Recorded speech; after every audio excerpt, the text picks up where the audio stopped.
2. I wish I had some sort of like cool. Why is the sorry, 1 second. The avatars are really small for some reason. But hi everyone. Welcome back to another installment of My OnlyFans. No, I'm just kidding. Of Dungeons and Dragons with the fam. We have, as usual, today we have Isla. Say hi, Isla. Isla.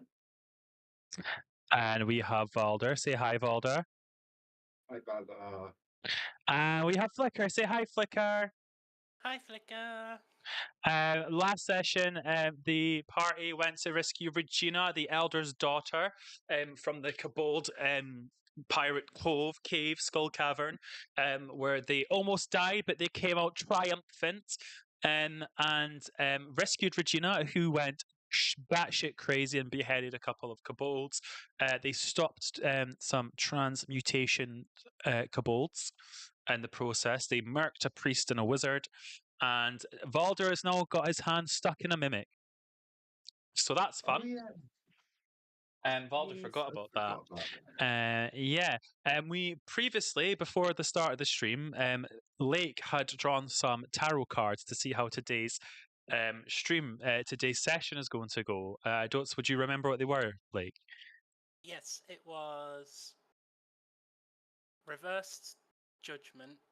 Not Reverse Cowgirl.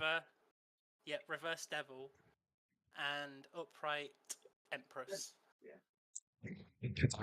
I tend to look at this screen a lot more when I'm doing D&D, so I'll do that. Transmutation matters, mate. Honestly, mate. when you said trans, you had like a little pause, and I thought you were going to say transgender, and I was like, are we fighting transgender people now? And I was like, am I safe? Maybe that's what's happening this session. No, but in all seriousness, let's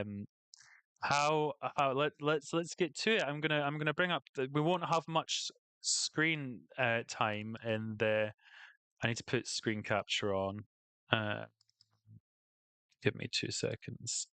Put that over that one. There we go. And then I need to share the screen with everybody on the Discord. Give me a second so you can see. How's everybody in chat doing today? Just while I get this, I hope everybody's had a good Tuesday. It's no longer Monday. No, we're not sharing you. Sharing you. Can you see? Can everybody see? We will be able to as soon as Dan comes back, because the mouse is over there. Yeah. It's working for me, so. Why is this? Yeah, I assume it's working. I just haven't clicked the button. I keep forgetting. For some reason, when sometimes the stream avatars, the little avatar things, seem to just to move on their own and minimize, and I don't know why. Boop. There you go. You're all big again. But hi, Moo. How you doing? Welcome in, everybody. Thank you for joining. And of course, I'm David. You're humble. You're gorgeous, sophisticated. Definitely not trying to kill everybody. Dungeon Master. Hi, Dungeon Master. Yeah. You said that in such a way that it sounded a little sexual. Just throwing that out there. Oh, I need to move this backlight. What a little sexual. Wow, you want me to sound sexual, do you? No, I didn't say that. I said it did sound sexual.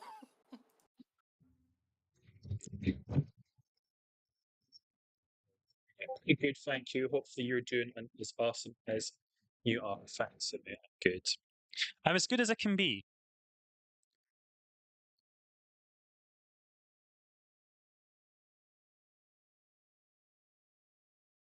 I suppose.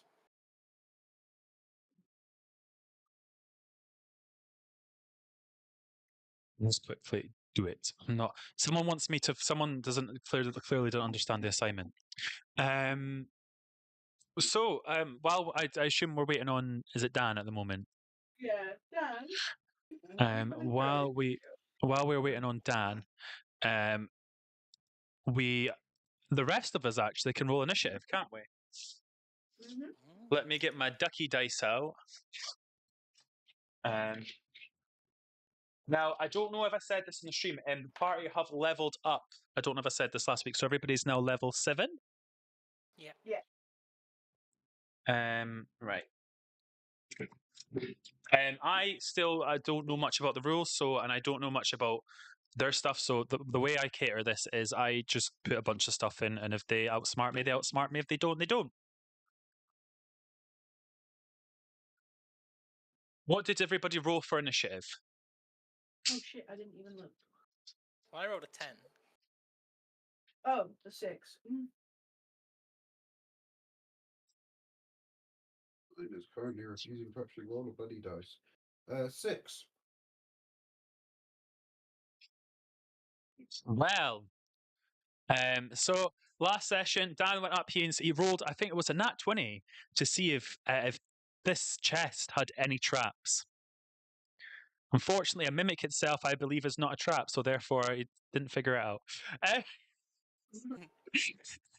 I am not evil. And he got his hand stuck in a mimic. No. No, I'm with you. I rolled the same. Mimic isn't a trap. Mimic is a creature. Mimic is not a trap. I just need to check. Don't worry. This is going to be a lot easier than the other fights you've had. Dan, can you give me? I think it's okay. Can you make a? Oh no, it's already right. Okay, no, but that's fine. You need to make a DC check to escape. You touched it, so you are now adhesed. I don't know. It's going to roll to attack. Grab its tongue. Grab its uvula. Is it a strength check? I think it says here it's on your turn. On your turn, you can make an ability check to escape its grapple.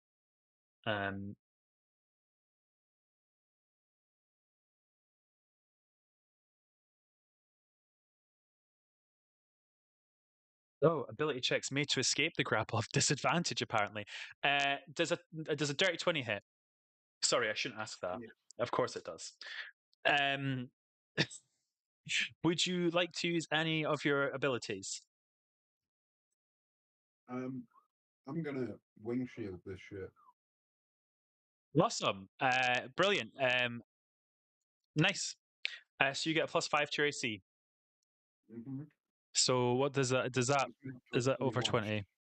21. Okie dokie. Brilliant. I don't believe it gets a second attack, so it is then Lake's turn. Hello. Flicker. Hi, Flicker. What would you like to do to this mimic? Yeah, I don't have anything. I have one level 4 spell slot. What can I do? I could do a Scorching Ray. You could How do. many rays would that be? I believe that would be. That would be 5. I'd get 5 rays. Goodbye, Mr. Ray. Fuck it, yeah, I'm gonna do that. Nice. Cast Scorching Ray. Catch Scorching Ray.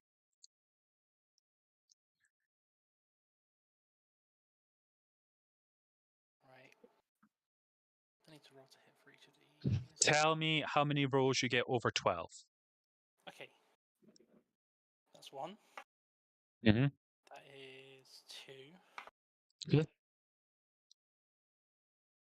Yep, that's 2.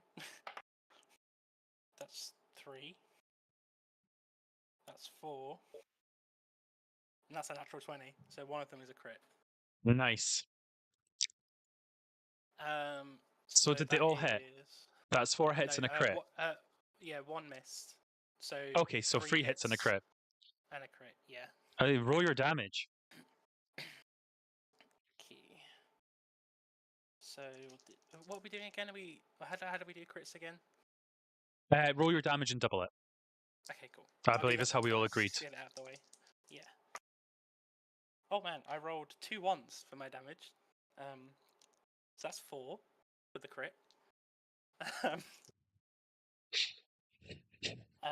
Okay. 6. So 10, 15, 17. 1 more. And that's another 2 1s. So that's really bad damage. for 19. 19 in total. Yep, And is that including the crit? that's including the crit. I rolled a 4 on the crit because I rolled terrible. Just for maths, I'm going to round it up to 20. Okay. Well, is there anything else Flicker would like to do? Look at my spell thingy, spells, sorcerer thing. Is that bonus action to do that? What is it? Yes. I can sacrifice my sorcery points to create a spell slot. Okay, yeah. I'm just trying to work out how many I have to cast, how many I have to get rid of.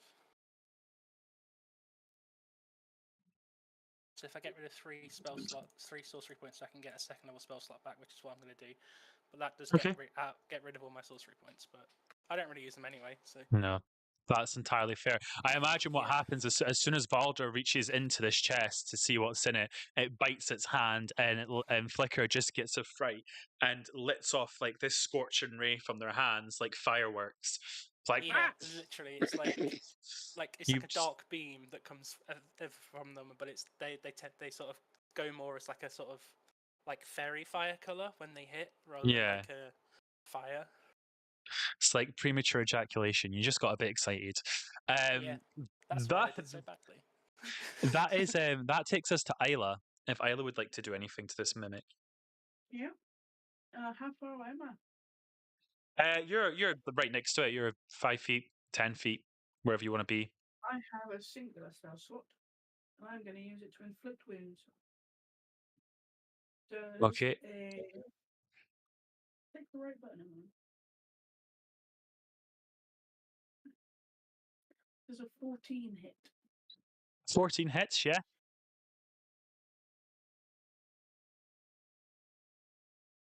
That's 34 damage. Yeah, so you put your hand on to inflict wounds. As you do touch the mimic, though, you are now stuck to it. Oh, okay. Fair enough. But you do 34 damage. 34. Yes. Yeah, you walk up. Like you obviously after just rescuing Regina. I've not even rolled for Regina's initiative. I forgot about that. Let me just do that now. 6 as well. She'll go after Valder. As you lay down to lay your hand on this mimic, you like the potent like death kind of like shrieks out from your hand, and you see like all the hinges on like this mimic, and the teeth start to rot away on it. Still alive, but it's very fucked up. Like a little like kind of makeshift padlock kind of like corrodes and drops off its chest. Is there anything else you would like to do? Let me check if I've got any bonus actions.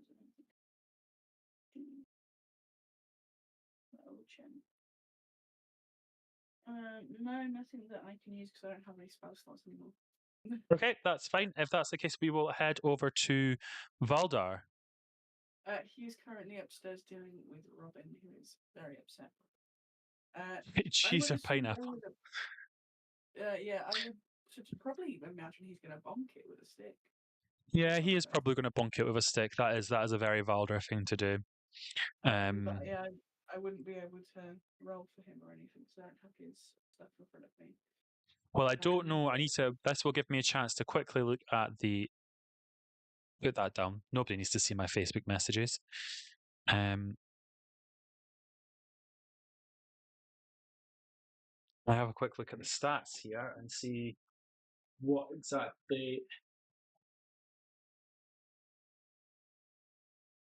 It does actually say here is while the mimic remains motionless, it is indistinguishable from any ordinary object.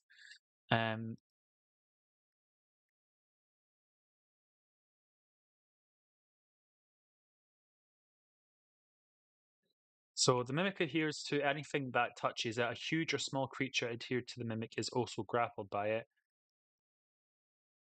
Escape DC ability checks me to escape his grapple have disadvantage. Doesn't say whether like I don't believe it would be an action to try and escape the grapple. I mean, I think that would be at the DM's discretion. I'm not going to make it an action. Okay. to try and escape. And I think you can do that. You'll be able to do that on your next turn. Yeah.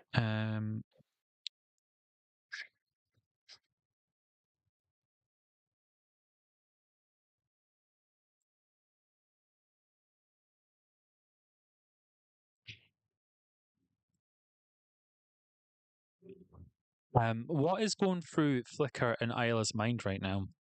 Oh, do you know what? While we're waiting on Valdar, I could just go straight to Regina's turn. Yeah, you're all the Yeah. same initiative, so you might as well. Yeah. Regina is no longer in a rage, so she's not going to rage for a mimic. So she's just gonna lift up her axe. she's just gonna look at it and be like, "Ew!" slash her axe down. And she is going to do just enough damage to kill it, because Emily only left it with 4 hit points. Oh, nice. Boom, and you destroyed the mimic that I wanted you to fight at the very start of the dungeon. Excellent. We can get to that at some point. There we go. I will tell you now that you've cleared the dungeon. The 4 kobolds that were in here have escaped. They have ran away. Where they have ran away to, unable to say. I'm going to put another battle royale in the chat. Just remember, Umu and Lake, you should also be able to do these commands as you're both mods in my Twitch. So if you ever want to set up a battle royale, you're welcome to do so. Anna has messaged me and he says he kicks the corpse. Brilliant. Valder kicks the corpse. He does that, and it's still dead. Do any How's goodies come everybody? out of it? Give me an investigation check. Okay. Investigation. Plus Let me put it back to this so nobody can see me. Yeah, mate. I made you a mod. I hope that's okay. I rolled a 7 for investigation.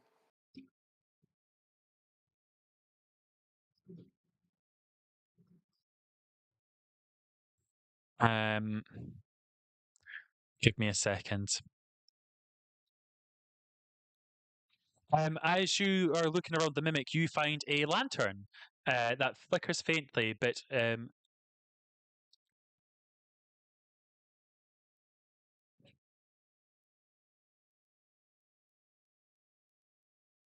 Okay. Yeah. So the lantern is on. Yeah, it just flickers very faintly. As soon as Regina smacks the axe down, the mimic kind of goes, and like a big tongue comes out of a lantern on it. Is there something about the lantern? Why does a mimic have a lantern on its tongue? Maybe it wants to see in the dark. Give me. Does anybody else want to take an investigation check to see if there's anything else in this mimic? I got an 8, so. You find in the mimic 10 silver coins. Oh, nice. How do I add that to my inventory? Coins on this island? What? I didn't see if they're just silver coins. They might be a different true. currency, but they're still silver. That's true. Valder, would you like to do an investigation check on the dead mimic? Yeah, I got 7.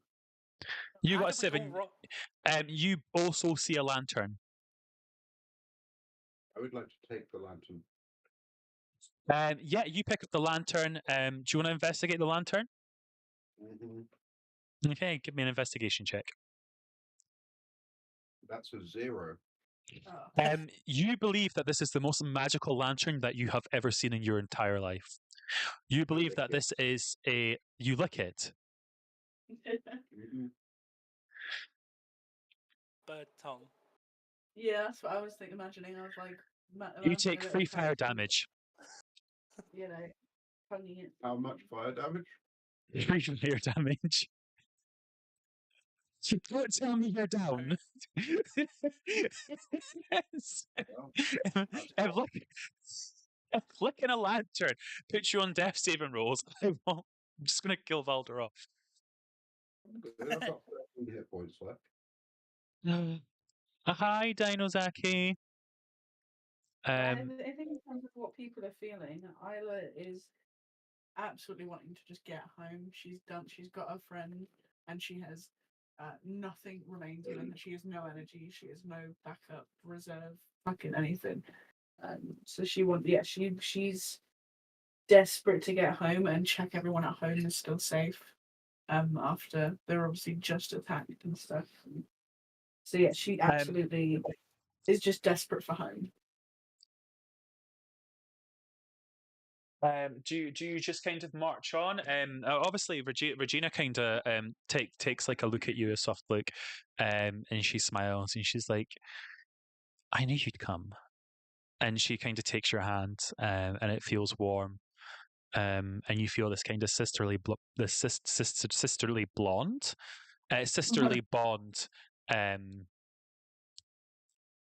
come over you both, and yeah, she and she kind of like rests her head like into like your neck as you walk away.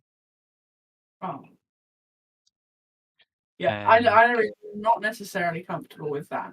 Like, she's not unhappy, but she's not comfortable with it. She's just like, let's get home.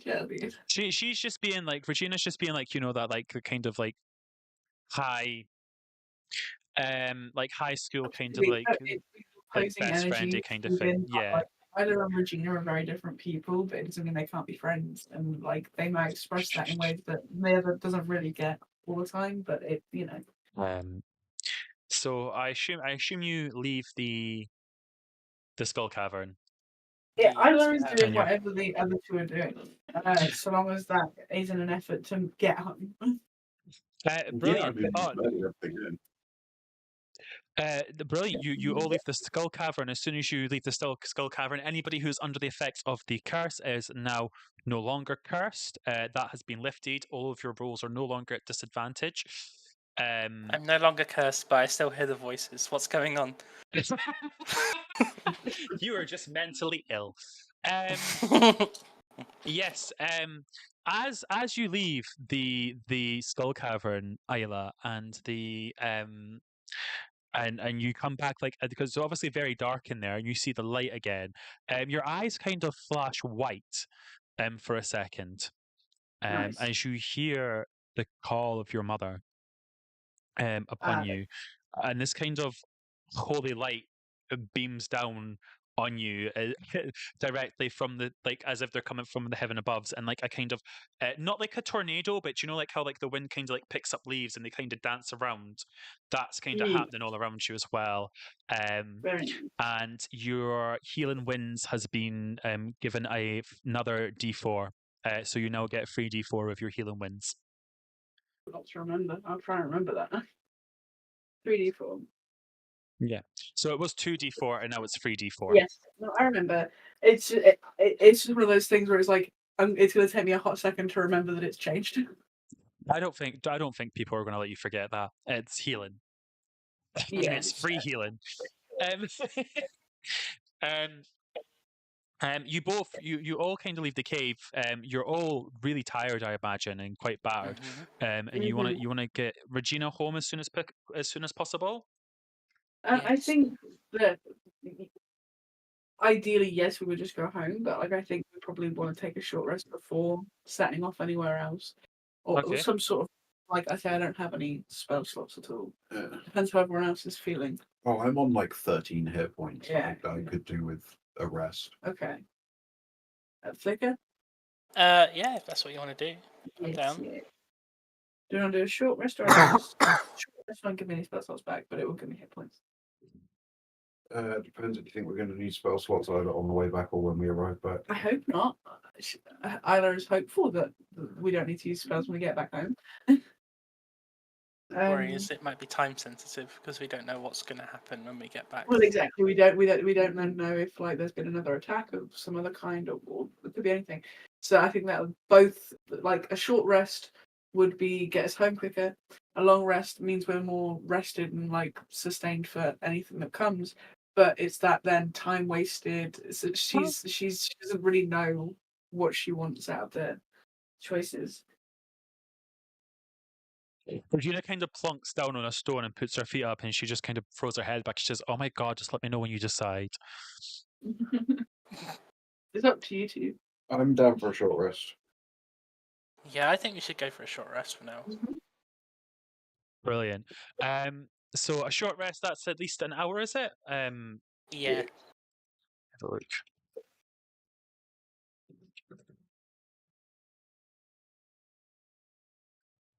Brilliant. So you just kind of like sit down for an hour. Is there anything you want to do while you're just kind of like chilling there? I genuinely think Anna would just plonk straight. Like she would just like lay down nearish to a fire and like just conk out. Like they can decide amongst themselves what's happening. I need sleep. Are Yeah, Val's Yeah, gonna so go I- put you with a stick you gonna poke me with a stick? because I want to ask you something. Why do you want to ask me? I'm so tired. Because it's an important question. Alice sits up and she's like, okay, what? A whole part of this curse is that they can't leave the village, right? Or they die. You're asking me questions I don't have answers to. I don't have the answer. I don't know. I don't know. How is she not dead? I don't know. Okay. I don't. This Are you is- sure she's not dead? This is what I was gonna say. I was gonna be like, I'm just gonna take this entire hour looking from a distance at Regina to see if she's dying or not. Give me a medicine check or an investigation check. I don't think know. Isla is suddenly struck with the concept of why would she have. Good point. I hadn't thought of that, but like has no idea of how to try and verify if she's dead or not. 18 on investigation. I'm a cleric. Doesn't mean I can tell if somebody's just like that. She's fine. She's walking around. Why would she be dead? On an 18, you notice that Regina's arm looks almost like the color of ash, and little flakes of her feathers are starting to fall like snow. Oh, I think, like, not. I'm not gonna inform the other two yet. I'm gonna go over to Regina. I'm gonna speak to her. Yeah, what do you want to say to her? Hello, my dear Arakokra friend. It is I, the drow that we have been traveling with this entire time. Give me a persuasion and deception check, DC nat 20. Well, it wasn't a nat 20, so. Regina looks at you and she's like, "Oh my god, hey Flicker!" You understand my joke. Some people do not get the underdog humor, you know? Anyway, What can I say? I hope you do not mind, but I have been watching you from afar, and I have noticed that. As you say that, she kind of pushes you with like her good arm and she goes, "You cheeky pervert." You misunderstand. You misunderstand me. I do not mean in that way. But I noticed that you appear to have some problem with your arm. Are you okay? Do you require healing? She kind of like sheepishly hides her arm and she instantly goes, "Problem? No problem." I meant no offense, good lady. I'm merely asking out of concern. She grabs you by the chest and she pulls you in. please. And she whispers to you very quietly, "You say one word of this to Isla, your head will roll." And she drops you. I would like dust myself off. You've made that very clear, Miss Regina. I will go and sit over here on this rock. Oh, thank you. You're amazing, Flicker. Oh my god. So this is happening whilst me and Valda are having our conversation. Yes. Okie dokie. Well, upon Dan going, well, is she actually okay? I would have immediately looked over and witnessed, I think, said interaction. So she's immediately like up and going over and like not okay, and she's like, okay, we're not resting, we're leaving. Immediately we have to go, because although she hasn't necessarily spotted like what's wrong with Regina, she's noticed that interaction and that knows that is not how Regina functions. So something's up, and like we Okay. need to be moving. I think she probably, upon seeing that interaction, probably would have tried to look for anything wrong with Regina. So if you want me to roll an investigation or whatever, perception or Yeah, medicine. give me. You can give a investigation or a medicine check to see if there's anything wrong with Regina. Remembering all my skills now. Investigation. Let's see what my medicine is. I got a +3 to my medicine. Let's go for a medicine. Oh, it's 12. Not very good, but not bad. You don't see what Flicker saw, but you know Okay. that she doesn't seem herself, and you suspect that it could be due to the effects of the curse. Yeah, I think Isla kind of shakes herself and is like, how could you not? Of course, we need to go home straight away. And as she's going over, she's kind of like, she doesn't really mind if these two want to rest, but Isla is going to try and get Regina back home. Even if these two want to rest. As Regina drops Flicker, she like bandages up like her arm that looks as if it's slowly disintegrating or turning to stone and dust. Yeah. So, how do you want to try and convince Regina? Are you gonna like Regina's gonna like? I imagine you're walking over to Regina and she's like, I think I'm just sister. gonna grab her arm and start walking with her. I'm like just moving her. She just goes, okay, bossy boots.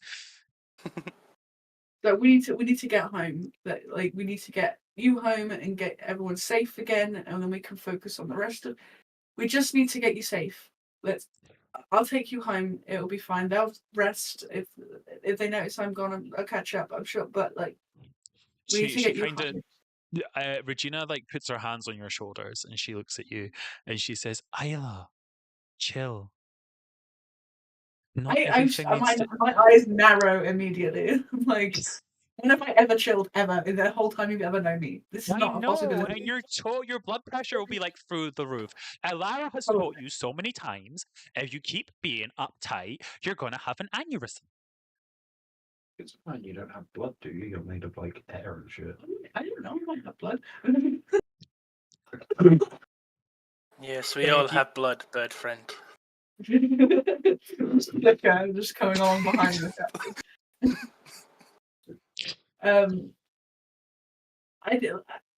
I'll relax when you're home. How about that? That's the deal. We get you home. I'll relax. I'll relax the whole day away. I'll sleep and eat, and it'll be fine.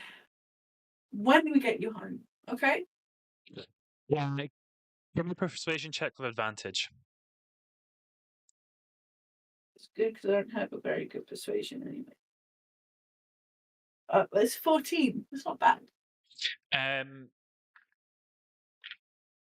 just going to roll here to see how much she wants to contest this. Okay? So if she beats a 14, she's going to try and stay and make you rest. And she's going to put your needs before her.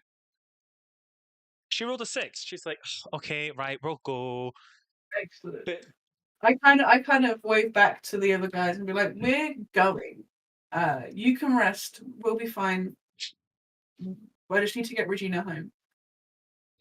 And that's then entirely up to you guys. So do you and Regina just walk off? Do you walk off with Regina? Yeah, I'm going, but yeah, it's up to them what they want to do. I think Valdar would feel that he has to follow. Okay. Yeah, Flicker had just got out like a dice set, and they were going to play some dice games, and they look up, and everyone's moving, and they're just like, "Oh, okay. I guess we're going." Put that away and start walking towards everyone. My character is very good and like kind of go, we're leaving. We need to get Regina home. I love that. Yeah. She was, I think Isla was really struggling with like, actually, no, this isn't about us. Like, we might need rest, but like, my friend, we don't know what's going to happen out here, and like, she's not acting right, so we should go. Brilliant. So, how does Flicker get over the? How does Flicker and Isla get over the the gap. Did we not bring the Yeah, the hippogriff? hippogriffs. Yeah, Are they you not want here me to use anymore? those? Yeah. don't Yeah, know. I mean, if they're still here, as long as they're You- still here, you've- I was making sure if you guys walked off without your hippogriffs, that would be a consequential action so they find their that way you back. would lost them. Give me an animal handling check to see if you can find them. Oh my fucking god. Give me a group animal handling check to 16. see if you can do it as a group. Yeah, can we take 16. Isla's? Dirty 20. Nice. With a 16 and a 20, you find the hippogriffs grazing on some lovely parsed grass growing just outside the side of the skull cavern. Ooh. I think they're fine. They just went for a snack. Yeah, use jump on your hippogriffs and you fly back to the village. Excellent. I imagine Isla and Flicker on one each, and I Yeah. imagine Valder and Regina flying high above. Yeah. Yeah.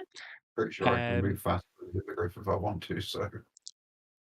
Well, let's find out.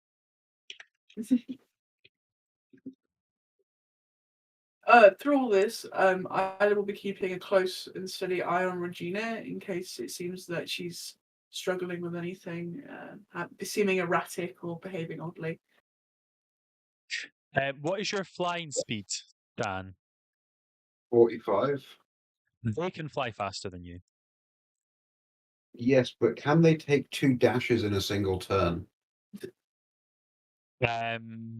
If you kept doing that constantly, you would end up with a point of exhaustion. I'd run out of key points after like 5 times. So they're probably still faster than you. But yeah, But if I is there step any? the wind, I can then action dash, bonus action dash, and do like whatever the fuck that would be, 135. Valder, you are up in the air with Regina. Someone played romantic music. Violins, tiny violins, and clouds. And harps. There's a cherub. Regina just kind of by looks. in the wind. Regina looks over at you, and she kind of goes, "Brr, it's a bit cold up here." That's how atmospheres work, yes. Sunbeams. No, she doesn't. A cherub gets shot out of the sky. Valder puts her jacket on Regina as she's flying.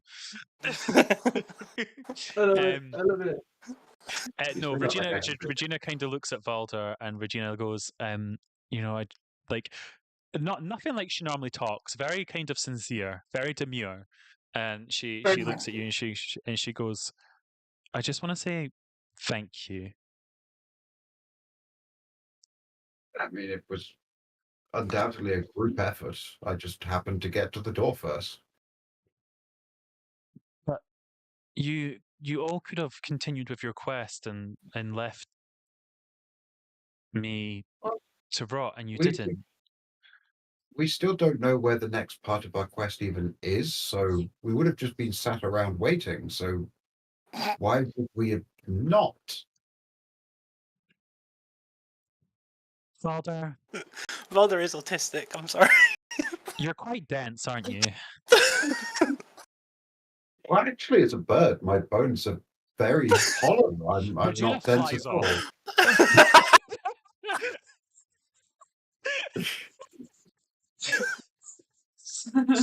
That was incredible. I imagine Balder keeps talking and saying interesting facts as Regina's just fully like veered off slightly away from you, and you're just like, "Yes, we have hollow bones," and that you're just continuously talking. Bird facts. She kind of like veers off and goes down to where Flicker is. On the hippogriff. I do not make eye contact with her. And she turns around to Flicker and she says, "Thank you. And I just want you to say sorry for before. I just didn't want Isla to worry about me. She's gone through enough, and you almost died trying to rescue me. You really shouldn't have." But just before you speak, please, no bird facts. I know nothing about birds. Well, I mean, I suppose in my heart of hearts, I was fueled very much by the rage of seeing your people being slaughtered by kobolds. So I thought I needed to come and do that and save you because I cannot. I wanted to kill kobolds. I'm not going to lie to you. Oh, so feisty, I see. Well, even though your intentions were not there for me, thank you I wouldn't anyway. say that entirely. I think I have grown a fondness for Isla and somewhat for Valdo. I would like to see Isla happy, as it were. I just want to see everybody happy. I just want the lands to reunite, and I just want to see young Finnegan play outside the village and explore. Oh, Or in the background. yes. Yeah. Oh, Polly. Right. Well, And she flies off. Yep. Okay. And she tries to catch up with Isla. And is anybody flying below Regina? I don't want to get shit on. I imagine that us on the hippogriffs were flying lower than Regina. How did you know what I was going to do? Because I know you, David. Birds can't control their assholes. That is true. Anyway, Bird enough facts. of that. Bird facts. Regina flies away from me. She flies over to Emily and she's like, Isla, you shouldn't have. Yeah. You know you have a duty, and it's not to me. Absolutely incorrect, friend. Actually, my duty is first and foremost to my friends and my family. If that doesn't come first, nothing else matters. Isla, you won't have friends and family if we all die. I'm not gonna let you die. You are my friends and family. I'm gonna do the mission. This doesn't stop me doing the mission. I just need to make sure that you are okay, because you're my friend, and I wasn't just gonna let you. I don't know, Friends? get murdered by fucking lizard things. Isla, You we're not behave somewhere. friends. We're sisters. No. Isla's like, it's a weird concept anyway, because everyone's kind of like related to each other here, right? Because of the bird thing, like they're all raised by the same people. So like, And also, you're the only one that's here that's not an Aarakocra, so you probably feel a little bit of an outcast anyway. You're a bit like Hercules. You're like, you walk up the hills at night and you sing, this, I can go the distance every night. I am on my way. That's just Isla every night, just longing to belong somewhere full of other demigods. It's the Tarzan song when Tarzan's growing up from being a boy to a man. It's that. It's that. Okay.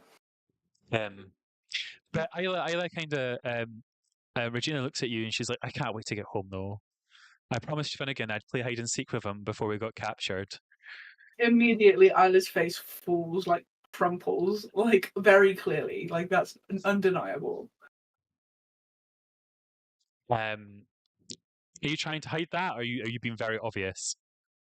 I don't think she's trying to hide it, but I think that she's trying to like hold herself together. She doesn't want it to overwhelm her. Okay. She rolled a 10 on her insight. She doesn't read you that well.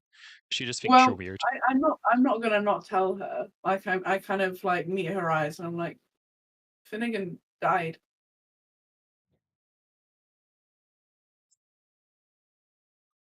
Oh. She immediately stops flying. Like she's just like flapping in the air, like at a halt. Yeah, I like park up. On my hippogriff. Floating, whatever they do. He I tried to help, but there was nothing that could be done. We found his mum. She was with him. But he didn't make it. You see, give me an insight check. Yeah.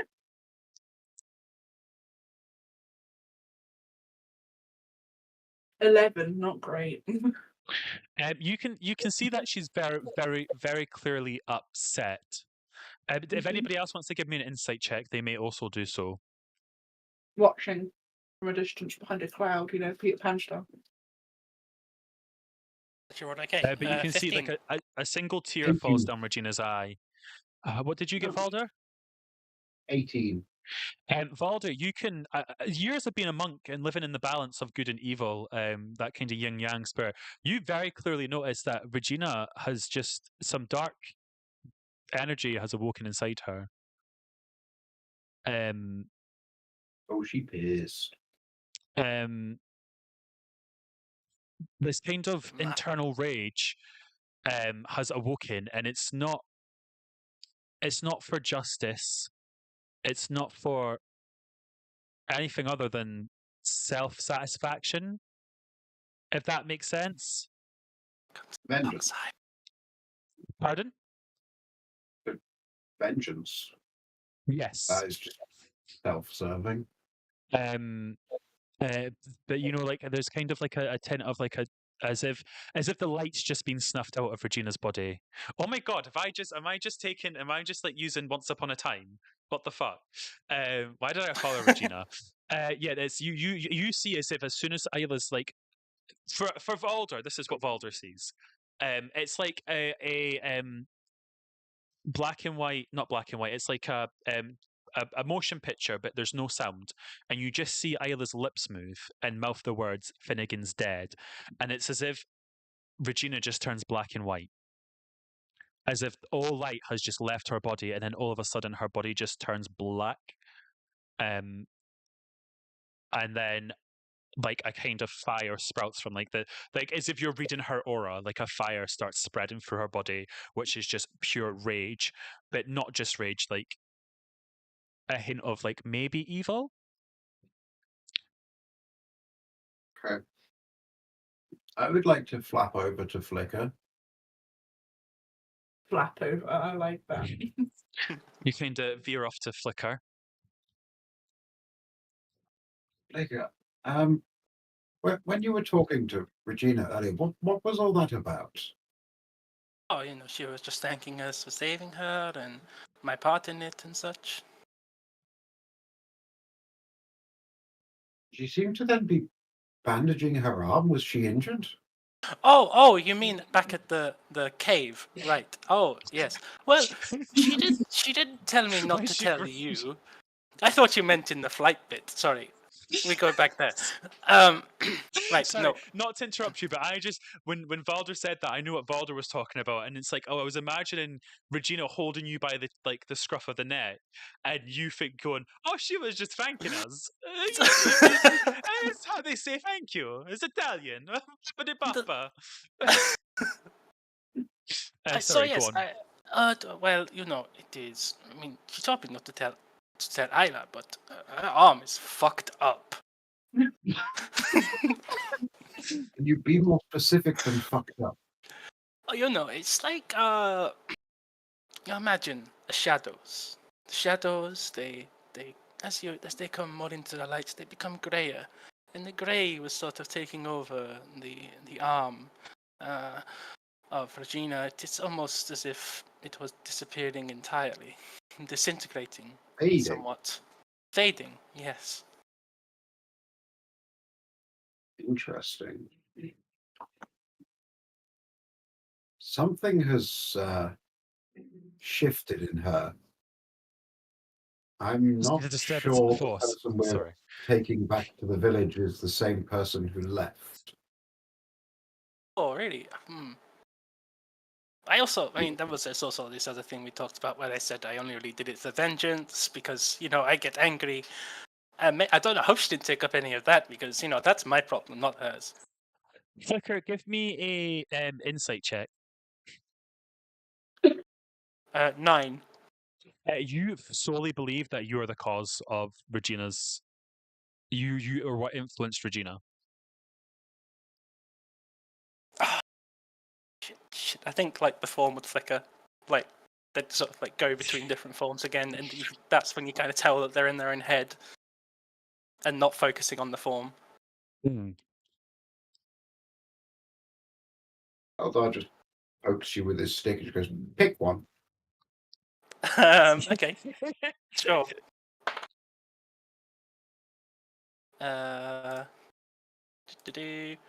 You see the form of the cat. I like that. I honestly don't mind which one you choose. It's just very distracting when it's changing all the time. I worry that maybe perhaps my words are more influential than I let on at times. I think that maybe I may have pushed her towards something that I did not intend to. I was just speaking my mind, as I do. My intent is not to influence unless it is needed. I think if she was going to be that easily swayed, then something was amiss already.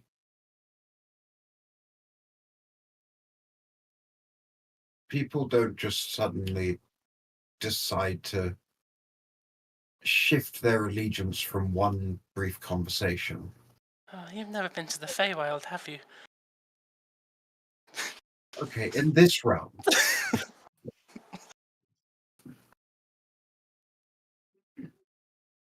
Look,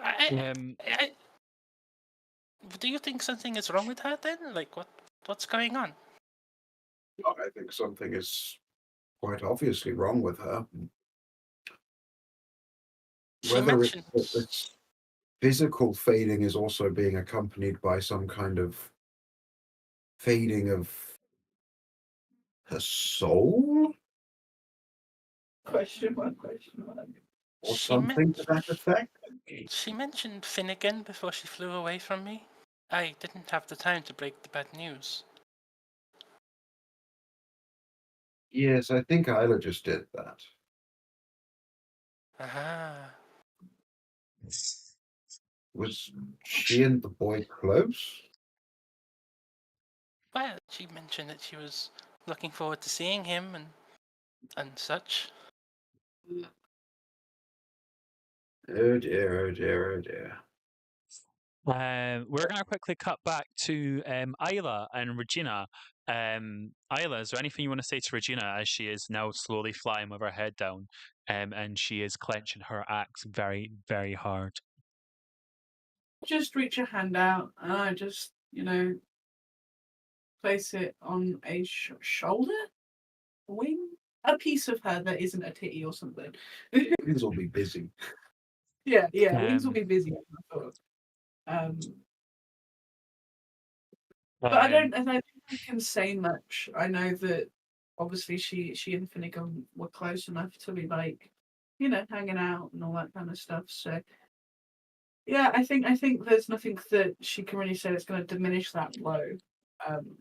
But she just wants to stay physically connected in some way to show that she is present and like here and with Regina in whatever she needs or is going through to process. Yeah. Just wants to get across that there is a connection here still. With that said, you all, after about maybe half a day or so, to a day, it rolls around to like close to evening. The stars are out. The night sky is like a warm blue blanket above, with some rose light shimmering across the horizon, and you arrive back at Cloudcroft. Now, give me a second because I need to get stuff up here and get rid of. So as you return to Cloudcroft, the village remains a scene of devastation. Charred ruins of once proud homes still litter the streets through the rubble. Is slowly being cleared away. Amidst the chaos, you can see Elara and Nira have established a makeshift infirmary, tending to the wounded and aiding in the recovery. Nearby, Lyra It oversees a food line, ensuring that no one goes hungry, and Keelan Stonefist is hard at work leading the efforts to rebuild, while the village elder watches over the children, offering them comfort in this time, in these unprecedented times.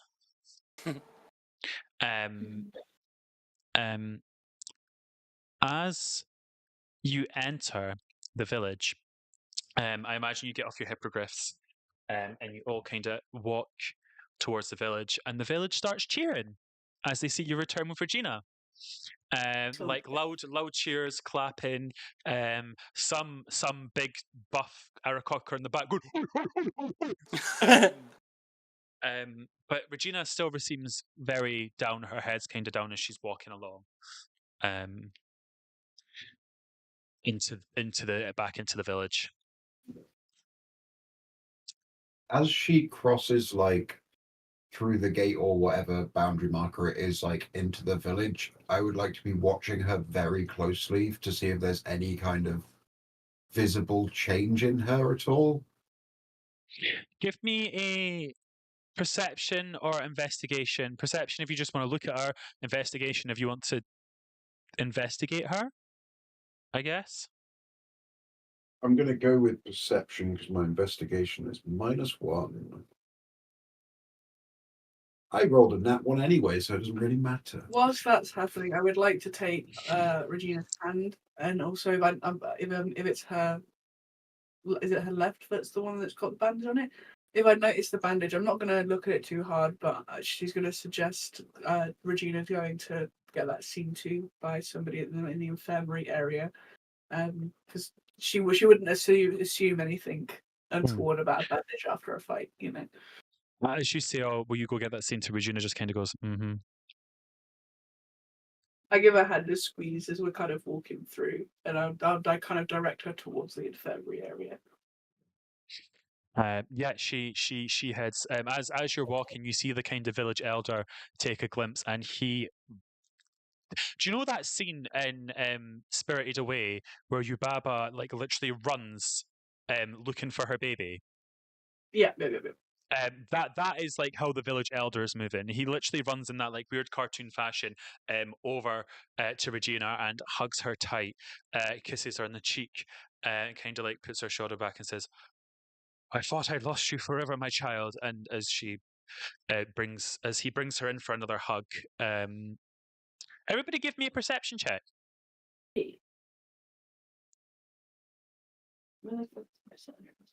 5. Terrible. 4. 21. 14. Valder and Isla notice that Regina is not hugging back. She's not really moving. She just seems quite still. Yeah, I think Isla's brow is instantly furrowed and concerned by this, and like tugs her towards the infirmary a little bit quicker. And I think she would probably. I think at this point, Isla would probably do some sort of like checking over like Regina medicine wise, and like giving her a proper look in the light of like home, as it were. Valder, you got a 21. Was that perception? Yeah. Mm-hmm. Valder, with your eagle-like hearing, you hear Regina whisper to her father, the village elder, "They're all gonna fucking die, Dad." Oh.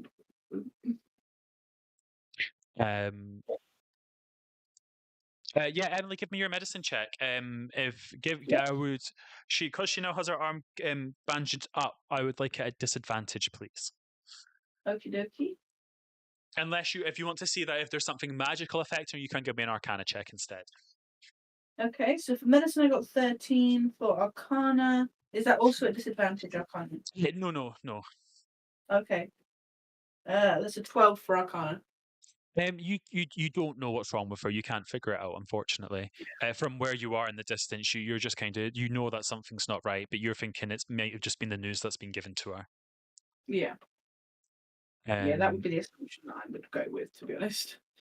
After the village elders hugged Regina, he kind of like lets Regina go off to her quarters, or where she doesn't know if her room survived. She might. I think he would usher her off to like the Middle Temple to get some rest. and seen to by Ilara. The village elder walks towards you. He takes your Isla's hand and he regards both of you, Flicker and Valder, and takes like a knee down, and graciously thank you. You didn't have to, but you saved my daughter, and I am. I immediately try pulling this grateful. man straight back up. I'm like, what are you nearly get up? Give me a This is strength check. everything else. Sure, I'll strength check this old man. Where the fuck it ran out? There it is. Okay. Oh, 3. You cannot pull this hobbled old man up from the ground. You are just like, and he is like heavily like just down. I'm like muttering to him, like, please, like, get up. This is really unnecessary. Like, she was my friend too. Like, this is unnecessary. You don't have to. Please stand up. This is really weird. I kind of like it. You would. I give Flicker a little like.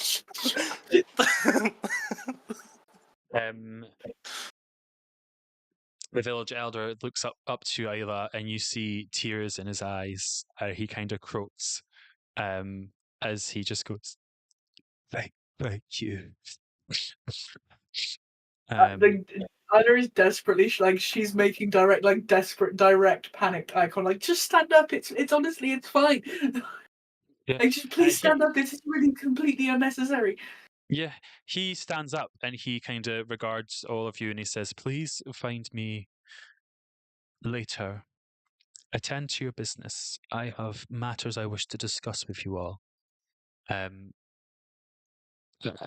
flies to the middle temple and to his little nesting spot to take care of his daughter, Regina. Yeah.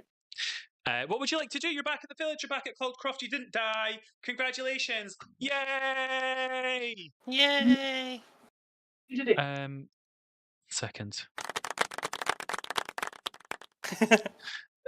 And Finnegan's still dead. Oof. And all the Aarakocras are working hard. I'm so funny. Anyway, that's enough of that. What would you like to do? Oh, I forgot. Sorry. No, never mind. What would you like to do? Ignore me. Erratic ADHD brain. Did I definitely see Regina like go to where she was told to go? She wasn't told to go anywhere. She just heads off to the middle temple. Okay. To get some rest and respite. I would, in like my small feline form, like sort of jump up to Valdar's, like, eh? Birds have ears. They like, have holes. Yeah. They're internal rather than external. Like, Right, they just okay. look like holes. Like, Which is their hearing's not great. Mm-hmm. He's a Judy boy. No. He's a Judy boy. So you've jumped up on Valdar's shoulder. Yeah. Yeah. Do you think we should tell Isla at least what you saw? I'll tell her because then you have not broken your promise. Isla, Mhm. there's something wrong with Regina. Well, yeah, she's upset about Finnegan. She's not happy. She's dissolving. What? What do you mean? She made like a promise not to tell you, but they didn't say anything about telling me, and I didn't say anything about not telling you. What? Back when we left the cave, Flicker had noticed that their arm seems to be fading, as if they are fading from existence. What? She was there. She was like she was fine. Did you see under the bandage? Well, I mean, if her arm was disappearing, the bandage would fall off. So surely, like, if her arm wasn't there anymore, it would just fall away. maybe I used it more poetically than I should. It seemed as if it were disappearing. It seemed rather, almost like, I don't know if you're as much as a child as magic, but there is a high-level spell called Disintegrate. It is almost, if someone was to hit you with a beam of Disintegrate, you would immediately disintegrate into ash. That is what it looked like. But On top of, and I know this is a lot to take in. okay, On top of that, yeah. when you told her about Finnegan, It really shouldn't have been that hard to find his name. You don't know Yeah. many people's names here. I don't know many people. I've literally given you 4 NPCs. Have some respect. I'm joking. But when you told her, her aura shifted. Okay. She seems to now be fueled more by a fire than anything, which I fear may be some concept of vengeance, or she may frame it as revenge. I mean, that would be an understandable reaction to have, considering the circumstances. Very. Yes, but I'm not Believable. entirely sure that she is operating at full compos mentis. I mean, it's grief. It's a strange thing. It's a strange. What are you really saying here? I'm concerned she may go batshit crazy and start killing people. I mean, Or the potentially nicer option is she may go slightly less batshit crazy, but then leave the village again on some murderous rampage for vengeance when, as far as I'm aware, we have killed the perpetrators, and get herself completely dissolved. I think Ala genuinely considers this as okay.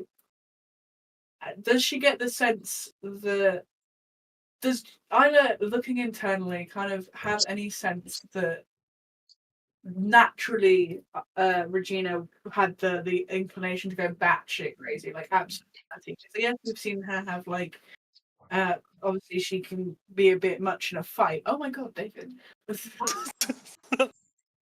Sorry, chat were asking what was I doing to the mic. So I was jealous much, and then so I haven't paid attention. I think Isla's probably taking a moment to look internally and question whether she feels like that would happen. If does she feel that Regina is an innately good person, and that's something that is, does she get the sense that this is somebody who could shift one way or the other over a tragedy like that, morally, and as a central kind of sense of self to Regina? Does she get the sense? Isla, I would like a wisdom saving throw from you, please. Yeah. Okie dokie. I'm going to say it's going to be quite a high DC. I'm going to say maybe DC 18. I got 15. The effects of everything that has just happened is suddenly starting to take its toll on you. Mentally, your composure, you're losing your composure, you're losing your purpose. Before you had a very strong sense of purpose. You're now kind of losing your slip on that, and feeling very disconnected from reality, from your mother. And I think that Isla maybe start to, without resting soon, she may start to go a bit cuckoo. Yeah, I think immediately Isla starts getting weepy and a little bit overwhelmed. Yeah. She's not outright sobbing, crying, but just her eyes are leaking, just just a little continuous stream of water from her would face. go over and just be like, no, don't cry, pet the kitty, pet the kitty. I rubbed Flicker's ears. And I know I can. Would you mind checking on? I need to sleep. I can come. I think we need to check. We should check on Regina. And I start kind of wandering over to the temple because I'm okay, then we need to go and check on my friend because apparently she's disappearing. And I hadn't noticed at all, so it's but she trusts that these two wouldn't lie to her about that after trying to save Regina and like help It them would out. be a pretty batshit thing to just make up. Yeah, it would be. It would be. Yeah, you head to the temple, the middle temple. You want to go see Regina. You walk up the stairs, the very long staircase to get to the top of the temple. Are you sneaking? Or are you going in very obvious? Oh, I'm just going in. Yeah, like Okay. Flicker would sneak. Isla was very at home here, so wouldn't be trying to sneak. Are you sneaking ahead, Flicker? No, I'd wait for them to go in, then sneak in behind. Okay, that's fine. Okay. As you enter the hall, you see Regina sat there. She's sat on her papa, her papa, as in the terms of father, not granddad. Her pappy, pappy, sitting on his like kind of because his wooden he's so there's like kind of like a tree that grows through like the middle temple, and at the very top where like the elders' perch is, it's like kind of like a very thick twig that kind of comes up and bends round. And then there's like a big like wheat like straw nest perched on top of that. She sat on like the wood next to it, like with her legs dangling down, and her head is just sat down, while the elder is just sat in his perch on his nest, looking. As you walk in, you see him quickly kind of shuffle the bandage back onto Regina that he was because he was looking at it. What's going on? Is everything okay? Is everyone okay? How's your arm? Regina looks at you, Ayla, and she's like, "Stop being so silly. It's fine. It's just grazed." I would like to insight that. Yeah, insight it. Yeah. Oh my god, I'm not at 4, man. What the fuck? You believe her. I mean, she's fine.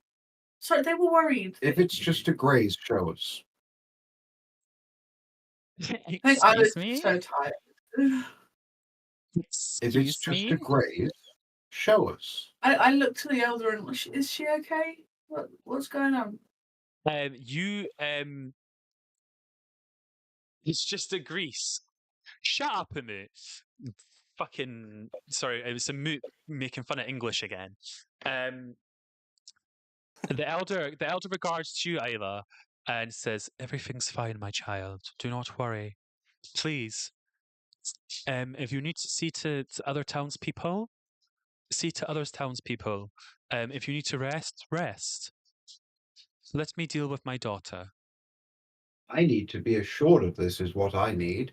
If it's so fine and it's just a graze, it is far quicker and easier to just show us, and then we will be satisfied and leave.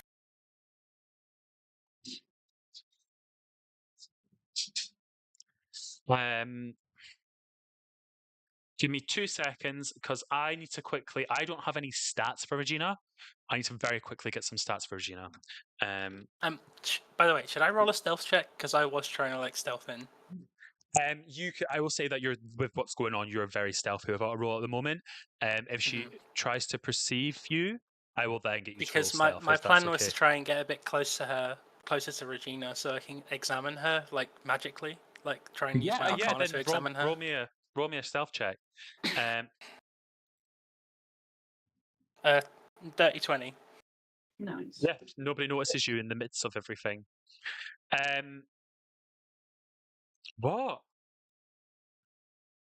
Sorry. Looks like there's a big parrot bird making a lot of fuss in the middle of the room.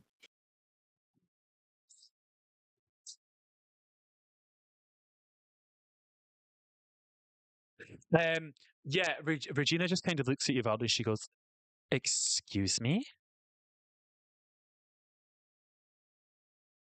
I don't know how much plainer I can make it.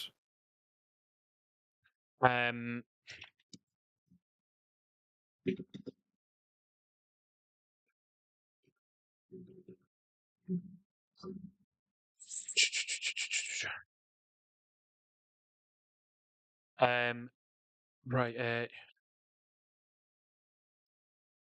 I'd a 1d20 plus Oh, what? How would you contest an intimidation check? Wisdom Right, saving throw. I need a wisdom saving throw from Dan.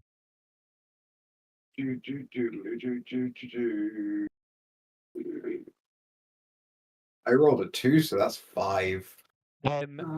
Regina grabs her axe and she swings it round to your neck and she goes, "Who are you talking to?"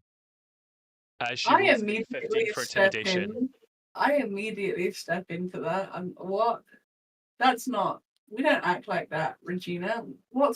Regina, what's going on? Nothing. Leave me alone. And she throws her axe down as she storms off in a tantrum. I am following that motherfucker. Before she goes, could I have like made an Arcana check to see Yeah, if there's do an any like Arcana check. magic around her? Yeah.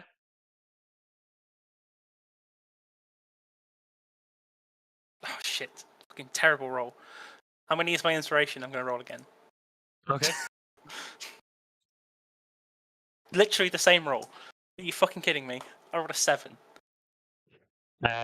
You don't notice anything wrong with Regina Okay. at the moment. As you try to go after Regina, Isla, the elder tries to stop you.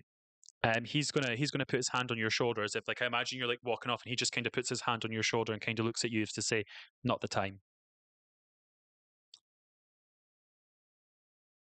I can't.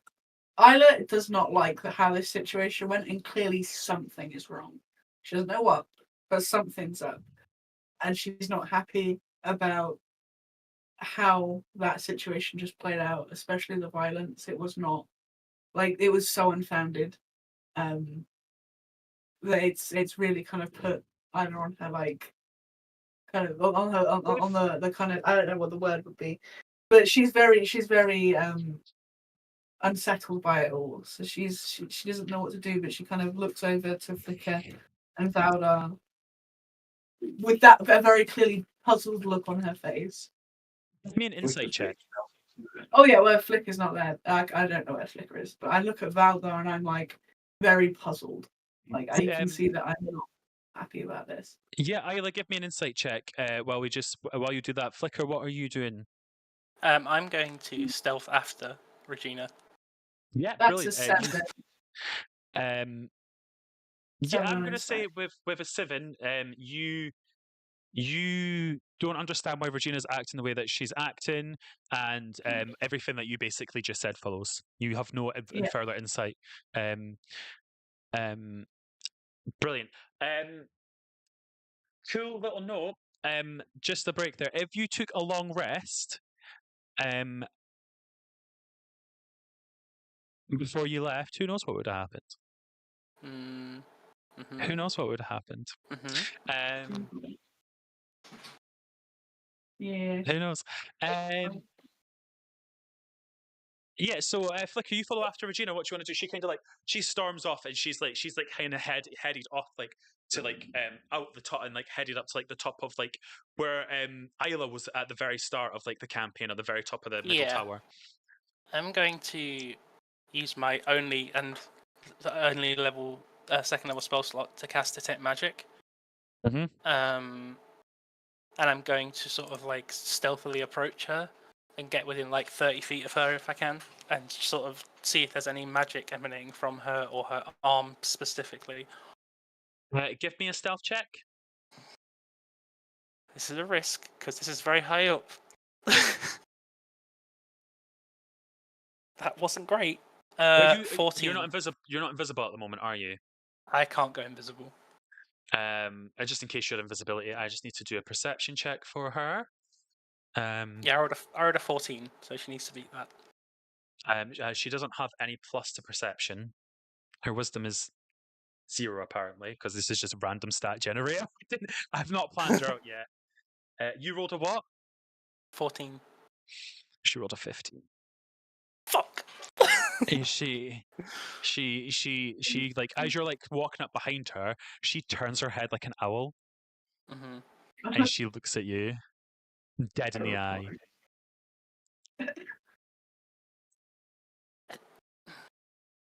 I know how this looks. It is not how it seems. Tears start just flooding from her eyes. And she just looks at you and she goes, leave me alone. Regina, I sort of approach her like calmly and softly. I don't like not in a threatening way, like with my arms down kind of thing. I do not wish to upset you anymore. I just wish to. Then go.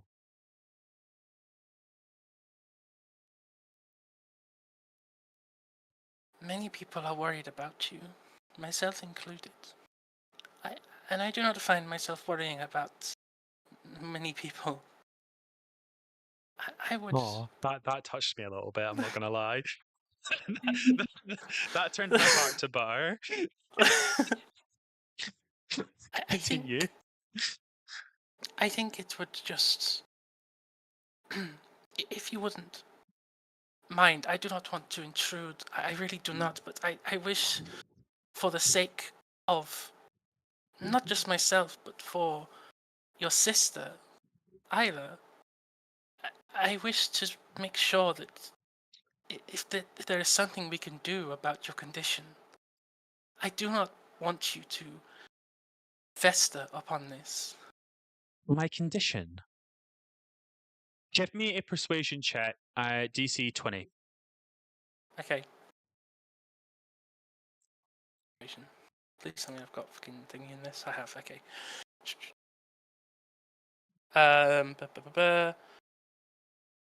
22.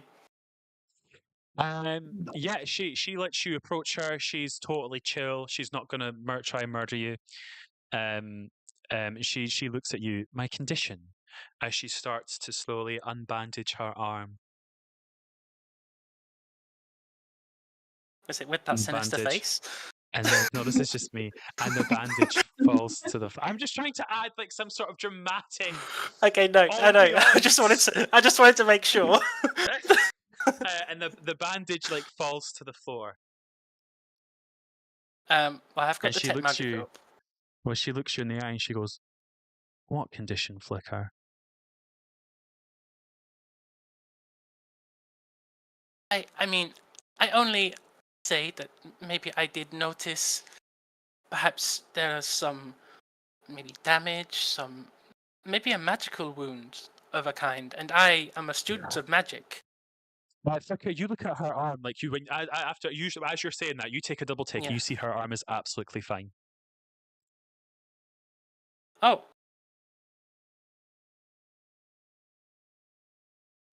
Apologies, Regina. I assumed that, well, that you, as I saw when we were at the cave, I was worried about you, is all. Yeah, we leave the village, we die. We return to the village, we don't die. Even I know that. But right now, I don't care about that. People have died, Flicker.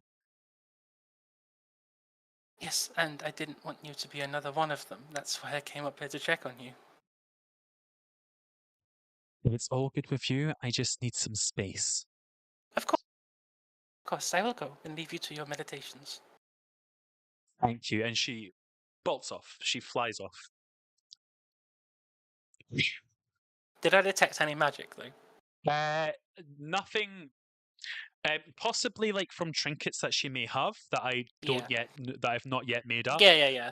But like nothing for what you're looking for. I was more specifically looking like necrotic magic or something like evil feeling. No. Okay, cool. If you want, you can give me an insight or an arcana check. Now that you kind of know that the condition is no longer there.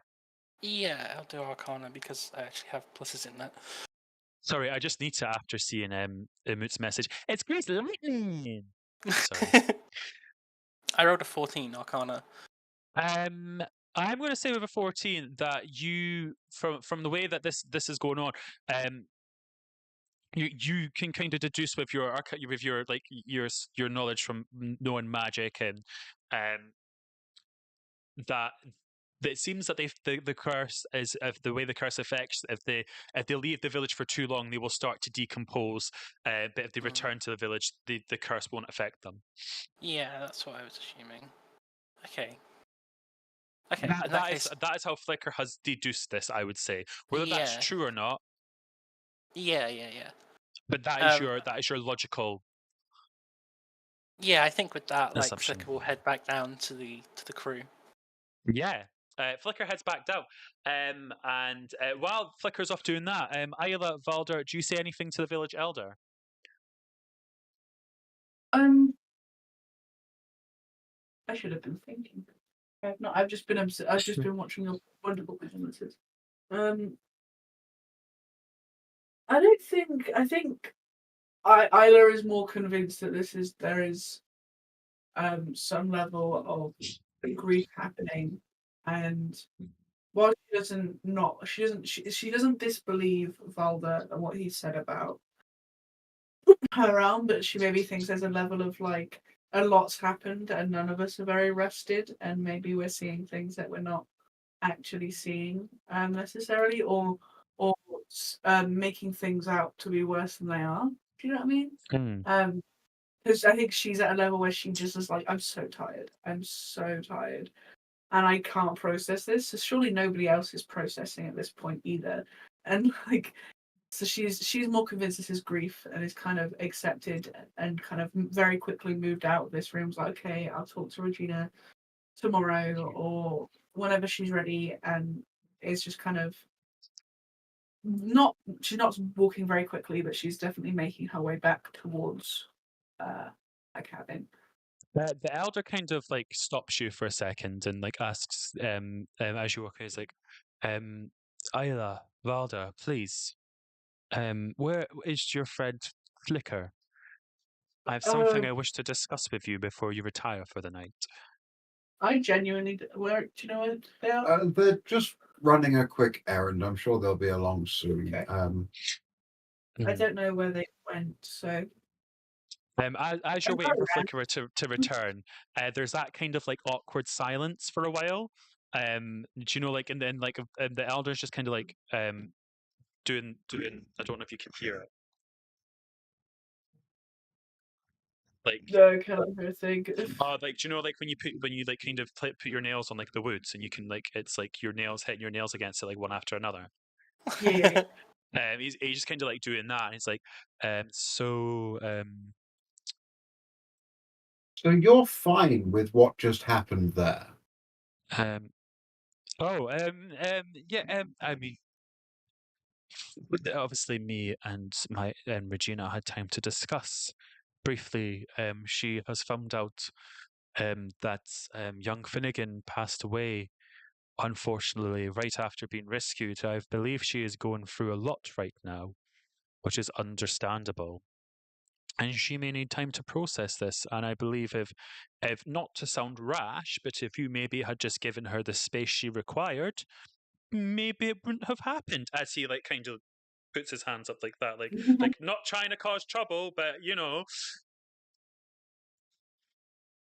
I think when someone is genuinely concerned about, depending on the outcome, either the safety of others or the safety of the person involved in it, I think there is a certain requirement on people to follow through with that. Otherwise, what kind of society are you?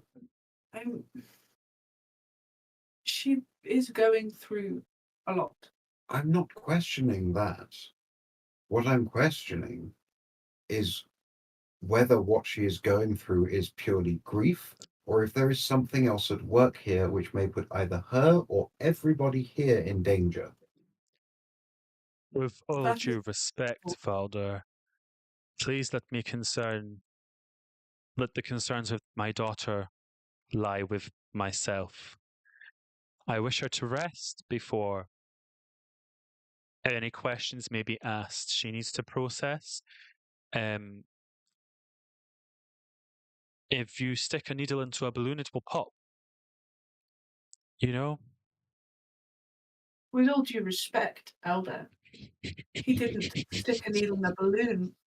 he asked a question. How Regina acted was unreasonable. Kind of how even you within reacted, grief. my child, when you came to the village when it was under attack. Reacted Quite poorly. distraught. I was admonished for Exactly. acting that way. We are You were not what? hiding. We are not going to hide my misgivings.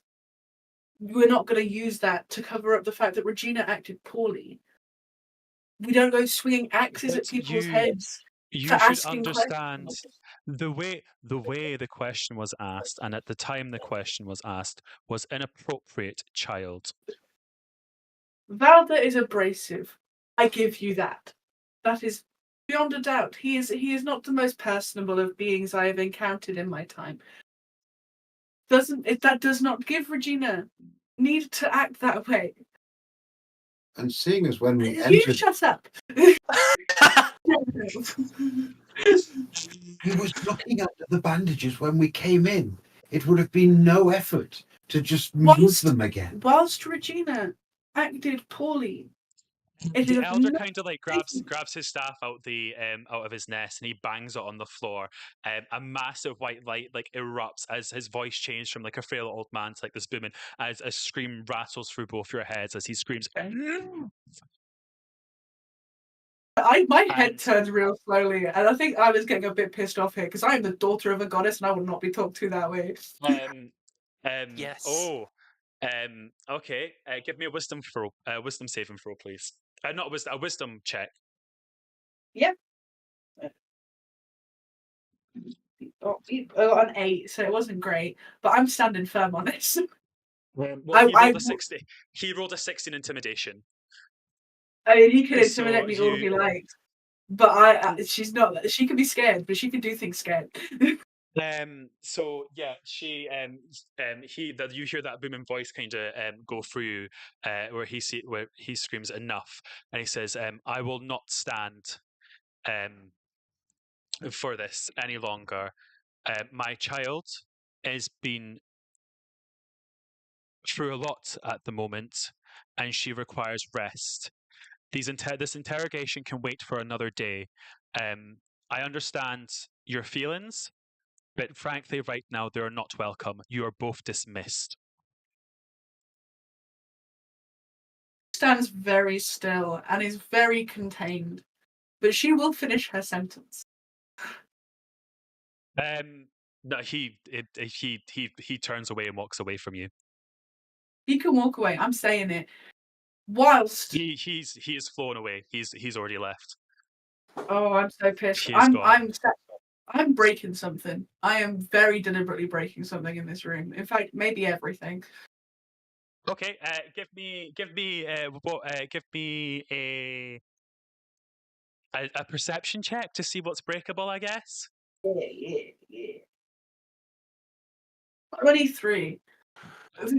I would like to ready an action to block her if she tries to smash the giant crystal ball. Yeah, there's the giant crystal ball there. Yeah, I'm gonna smash it. I'm gonna stop you smashing the giant crystal ball. Roll! What do you need to roll? I love it. Yes. What do you need to roll? Inspiration for trying to is to smash the giant crystal ball. I love the role play. What do you need to roll? It needs to. It's like a It'd be an attack roll. Yes. How do I roll an attack roll? Like, just roll as if you're attacking something. I'm literally physically putting myself between you and the crystal ball. Okay, give me a second because I don't have any spells. I'm gonna hit it with a mace, I guess. I got 25 to hit. That's okay. it. Shit. Roll your damage. That's 8 damage, friend. Valder, how are you going to try and contest this? I'm not trying to fight back. I'm literally just physically interposing myself between her and the thing that we need to know where to go next to stop the curse thing. How would I roll for? How would I get Valder to roll for this? Would it be a dexterity check? I mean, it doesn't sound like Dan needs to roll. I think he is just taking the hit rather than. Well, I'm I'd say literally just then. physically putting myself in the way. Am I able to stop with obviously the weight of a mace behind me? I would from say hitting him with, like, for a me, if Valder wants to, if you're going to attack and Valder wants to jump in, I would need some sort of like roll to see if Valder can do that. Okay. To see if he manages to get in the way of Isla's mace. So I would Acrobatics, want maybe? some Yeah, like sort maybe of, like a yeah. dex, sort of like acrobatics or athletics. Acrobatics? I can give you an acrobatics. Yeah, Fancy. acrobatics, yeah. A monk flip in the way. That's 18. Okie dokie. Hmm.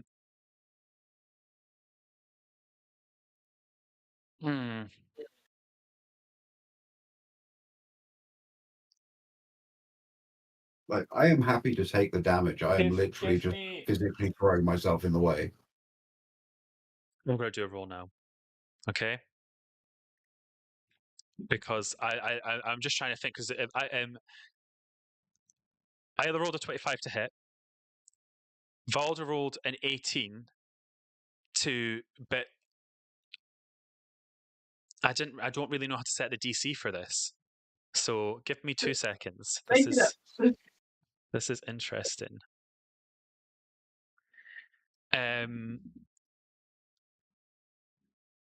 Like, in a sense, in no way am I trying to like mitigate the damage to myself. Like, I'm not trying to like block it with my stick or anything. I'm You're just trying to literally get in the way of my mace. stepping in the way. Yeah. Yeah, I'm gonna say I rolled to see what the DC for that check was gonna be. It was a 14. You Do beat a I 14. do I see him in time to not whack him in the head with a mace? No, you whack him in the head with a mace. I mean, I'm still angry, but like the fight to like batter the ball has now. No, God! I'm looking at Valorant and I point at him. No, with the God, energy please, running no! down, and No! step back and- Sorry, No! Emily. No! Continue. So I'm not immediately trying to fix up his face or nothing. I point at him with my mace and I go, and you were wrong. You cannot force your help on people who do not want it and do not want to receive it. You cannot make somebody take help they do not want or do not even potentially need. You cannot force your will on other people like that. You were wrong. You invaded the space. This is her home. It was not. She shouldn't have tried to behead you. Granted. But you overstepped. My concern was not just with her well-being, but with the well-being of everybody else here. And you think that isn't everyone else's concern at all? I'm not being funny, and he's pissed me off. The elder is her father. At And you that think point, that Flicker he's rejoins the concerned? party. Pardon? Just at that point in the middle of this conversation, Flicker rejoins the party. I just want to put that You in there. popped in. Flicker gets back, the elder's gone, and we're just having an argument. Oh, hey guys! I look and Oh, drop hi, my Nightmax. mace and Hi, walk Lexi. away. Yeah, I literally look at Flicker, I drop my mace, kind of nod, and just walk away. I'm not happy. I'm going to sleep. He can fix his own face. He can find somebody to do it for him. Brilliant. Ayla, you head off to go to sleep. While you're off sleeping, we'll cut to Lake and Dan, Valder, and Flicker for a bit until they go off for the evening. So yeah, Flicker, you've come back to this shit show. Viola's just stormed Wow. off. That went well. Everyone's a bit fiery today. Where did she go? I assume she went back to her home. She thinks you're talking about me. Regina. Regina, you were following Regina. Where? Oh, sorry. Yes, right. I got you. She went to the roost at the top, and I followed her, and I approached her with some detecting magics. We had a small confrontation. I was able to calm her down enough to inspect her. Seems that her arm has returned to normal. Okay. I wondered if that may happen with the return to the village. Yes, and that was the other thing. I deduced with my knowledge of arcana and magics that is the case, I believe. Seems logical. I'm still quite concerned about, not to sound too hippy dippy over it, but the state of her aura. I mean, one's auras always shift, in my experience. There's shifting and then there's completely flipping polarity. I think perhaps. I may be wrong. It may just be that she's very, very sad. She definitely I'm is. just concerned. She made that very clear that she was sad and angry and wanted to be alone. I think I don't really have any more insight into it than I wish I did, but I'm afraid I don't. I think. I fear at this point there's not much we can do beyond wait and see. Hopefully Yes. she doesn't go cuckoo bananas and start murdering people. Yes. Are you okay, by the way? What's going on with your face? Your face okay? This. I spend a key point to healing hand my face. I imagine Valder just having that whole conversation with just like do you know like a cartoon like when like their face swells up and like just blood dripping and like a few teeth missing. The healing But hand is just a steak from the freezer. yes. How much do I heal with my healing hand? 1 6 plus 3. Boop, boop, boop, boop, boop. Yay, I give myself 5 hit points back. So I heal most of it. It's a bit bruised still. You're still missing like a tooth. If Aarakocras have tooth, if not, like the bit of your beak is like chipped. I'm gonna say that I'm like a goose and have teeth. Okay. Geese Dan is have teeth, Dan it's is terrifying. Dan is Aarakok as a geese cockra confirmed.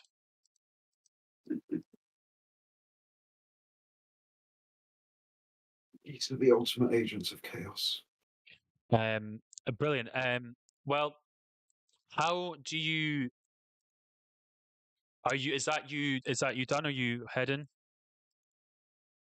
I think I would like fill Flicker in quickly in terms of like, yeah, there was a bit of an argument with the elder. He stormed off when Isla was mid-sentence, which is dick move. But yeah, she's very angry. Went on a bit of a smashing spree, which fair. But then she was going to smash the crystal ball, and I figured we probably need that for accomplishing whatever we're here to accomplish. Wow. A lot happened. So yeah, I put my face in the way. Not the smartest choice in hindsight. Maybe an arm would have been a better guess, but still, it worked. Brilliant. So, Isla,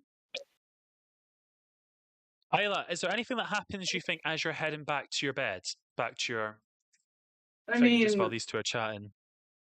Honestly, I can't imagine so unless Regina seeks her out herself. Like that's she's put as she's like, okay, she doesn't want help right now. Like I can't do anything about that. It's like nothing that she's not even fully convinced that anything is wrong. Like she's like half sure that it's like everything's fine.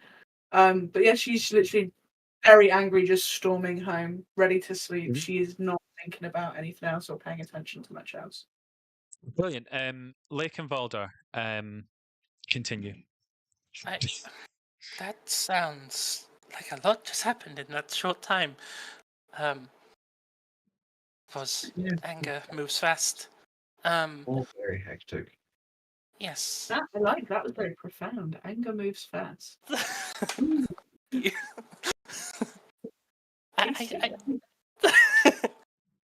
I think we should probably follow in Isla's footsteps and get some rest for the day. Yes, I've got a bit of a headache now. I can imagine. I'm feeling Don't completely infernally spent. go to. I'll be fine. I'll sleep it off. You know, it's strange. As a sorcerer, when I lose all of my magical energy, it literally feels like I'm dying. So I should probably go get some sleep. Lake, Flicker. Now, between now and you get to bed, you will take 1d4 damage until you either die or go to bed. Okay. That's 3 damage. I'm That's 4 just damage. gonna fall asleep in here. I'm just gonna curl up in the corner. I'm joking. You wouldn't have died. That was just funny. Flicker as a cat, kind of. I'm going to say that you, with the way that Flicker thinks, you crawl up to the nest of the elder, and you kind of Oh my snuggle God, I in definitely amongst would. the eggs. Yes, And definitely. like you kind of like do like a big cat stretch where your claws Yep. like extract.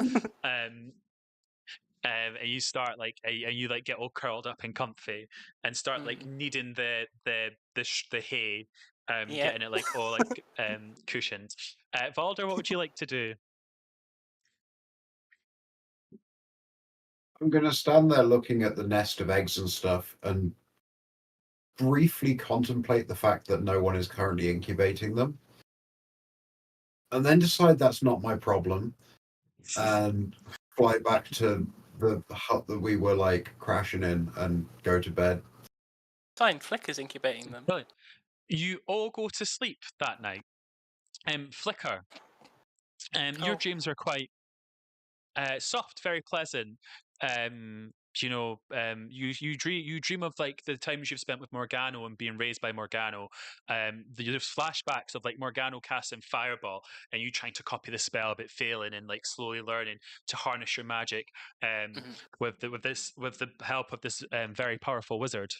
Valder, as you go to sleep that night, you have a few nightmares. You see those images of the monastery being slaughtered that you were shown.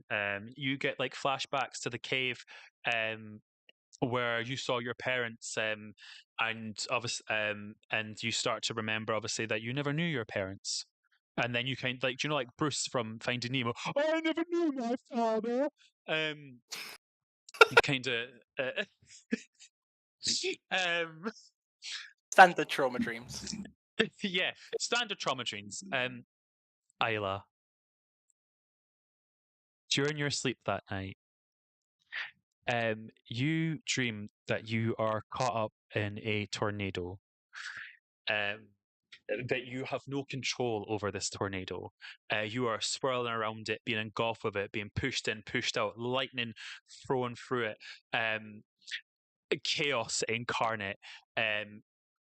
You then seem to become the tornado itself as it rages through Cloudcroft and destroys everything and rips off the Elder Regina.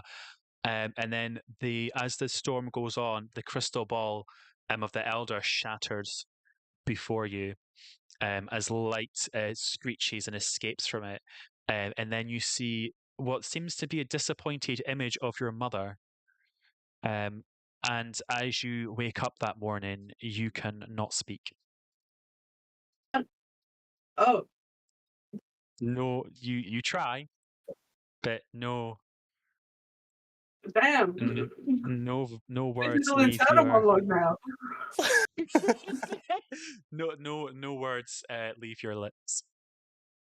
And everybody wakes up the next day. Valder, you can speak, and Flicker, you just had the most amazing cat nap of your life. Oh my God, it was so good. The I think obvious- Flicker always sleeps in cat form, by the way, just as a thing. Honestly, I would if I could. Yeah, Isla doesn't let on at all that anything's wrong.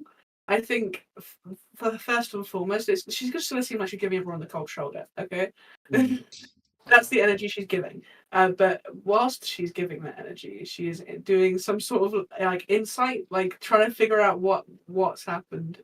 Like, gains like is that like, obviously there's something going on with the dream, and like my mother and like my voice is gone. What's the can I connect the dots at all? Yeah, give me an insight check. Yeah. Fucking, where is my shit? Oh my god. Okay. Blah, blah, blah. Oh my god, I'm rolling like crap tonight. 8.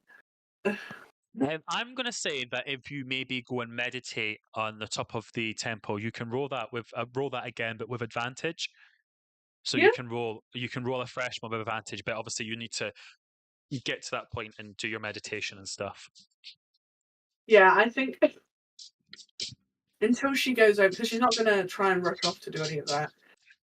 But she is kind of that's her main first goal. So she's probably going to go and have breakfast, and then go off and meditate if she can, and like just pass it off as like giving everyone the cold shoulder and kind of just huffing and sighing about it. You know? Yeah. No, brilliant. What does obviously like you see the people like trying to speak to you, like you don't really see Regina during like your time like getting breakfast and stuff.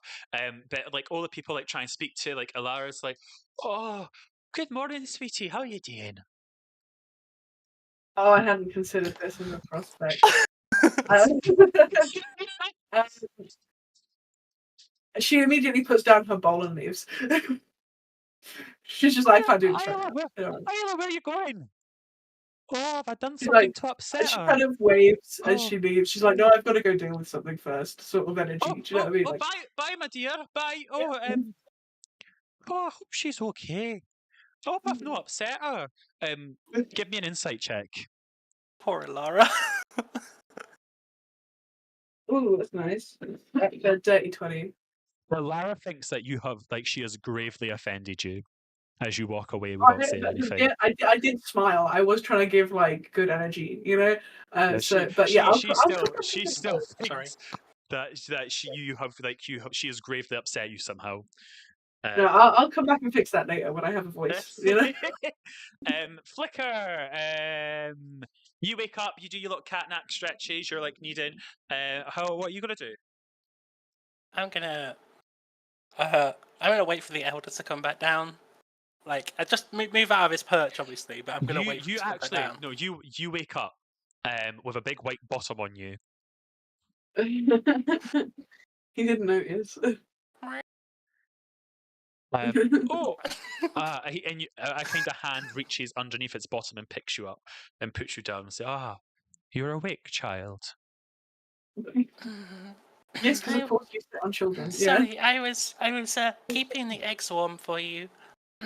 Definitely was just the comfiest spot in the temple. My child, I would like to apologize for last night and my daughter, but I must also thank you for the way you have dealt with the situation compared to the others.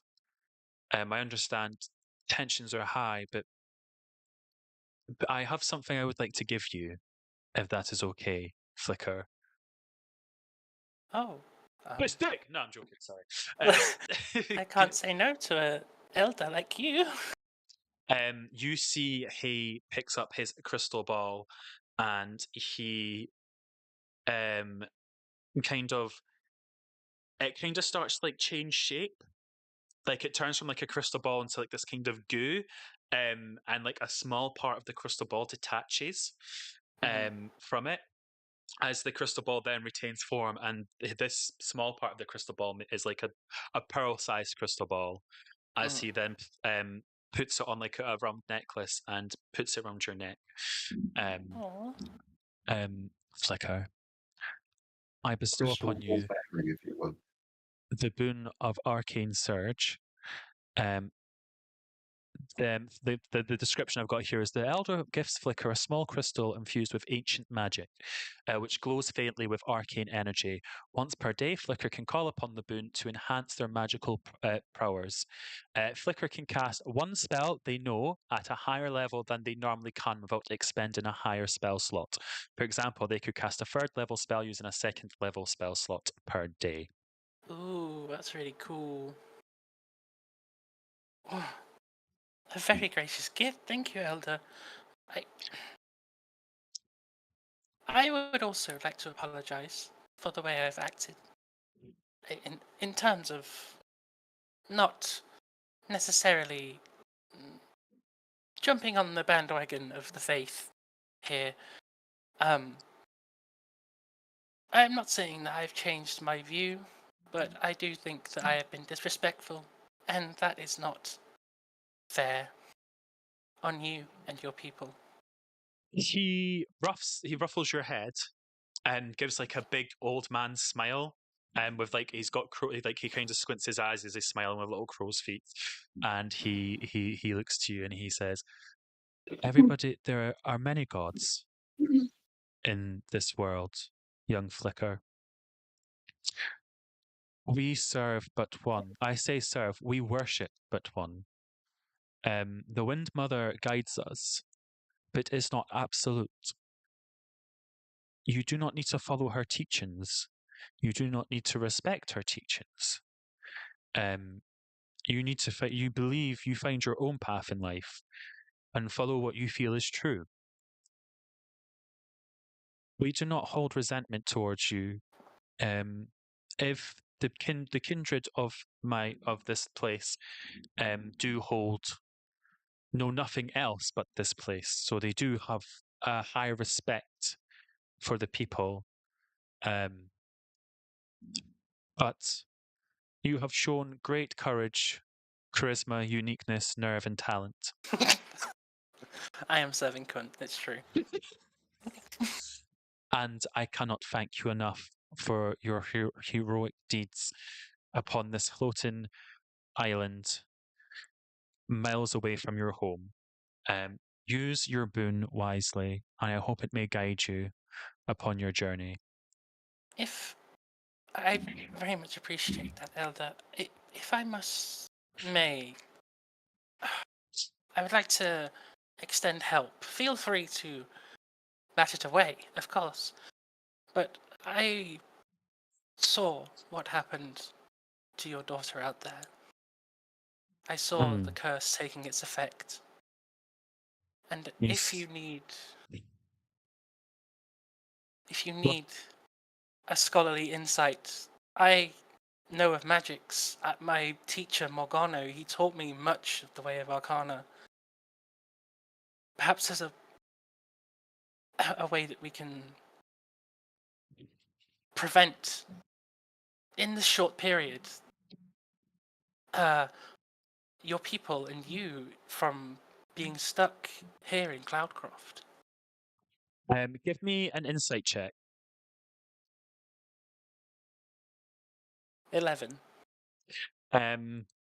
You kind of see a tear roll down his eye, but you're not really sure why. As you mentioned, what happened to Regina, and her arm, and he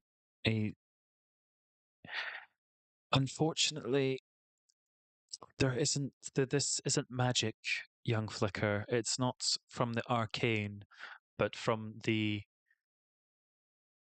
celestial being per se.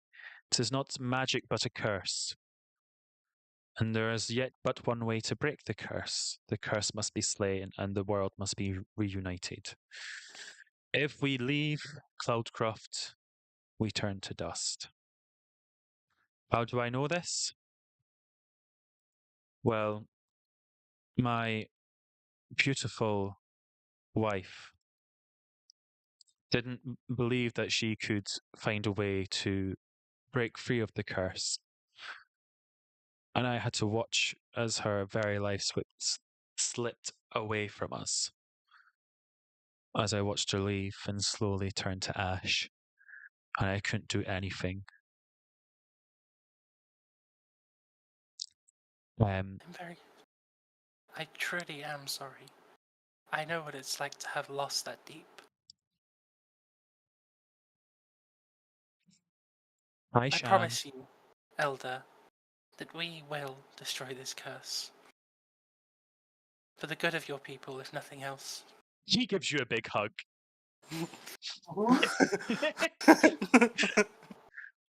He also just like pops down like a little bowl of milk while you're in cat form. Oh, that's cute. Where he got the milk from on a vegetarian island? Don't ask me. Yeah, it's fine. Don't think about it. Is it brilliant, milk? We're gonna cut. Who knows? Flicker seems to But like it. they produce a milk-like substance from a secondary gland in their throat. Yeah, that's true. Perfect. Hashtag bird facts. Is Dan nipping to see Robin or the toilet? It's Robin. Okay.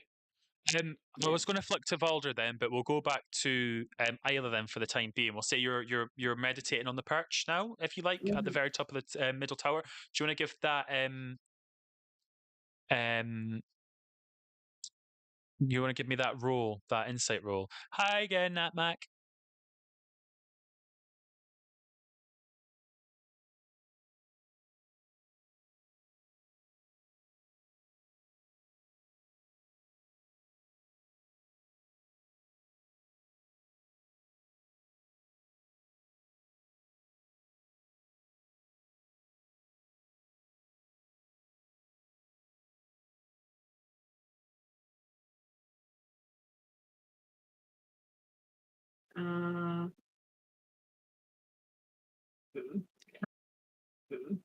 Do I try? I can try and make a noise. Yeah, try. What would you like to say to your mother? Hi. Hello. Hello, So my voice is my working. child. Is working. Your mother can understand you, yes. So I messed up a bit, maybe. He was being unreasonable.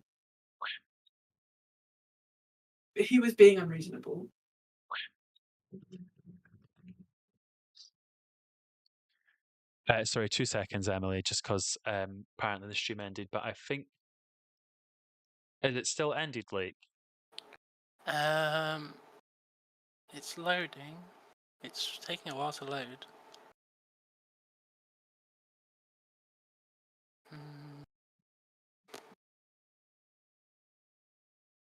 Yeah, I mean, NatMac's saying it's back. It's probably just my internet, but it did go off for a minute. No, it's showing me that I've got 0. I had 0. It did go off. It showed me that I had 0 viewers. Thank you. I won my own battle royale. I'm gonna have to do another one. Your mother regards you, Isla.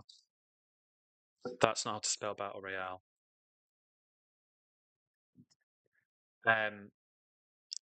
And she kind of says, like, in a pissed tone, if deities can be pissed. I know. She said, "Do you wish to become your father?" I wish to be nobody but myself, Mother. And control your emotions, child. If you let anger get the better of you, you will become your father. I will never be him. And I will never be you. I'm not asking you to be me, my child.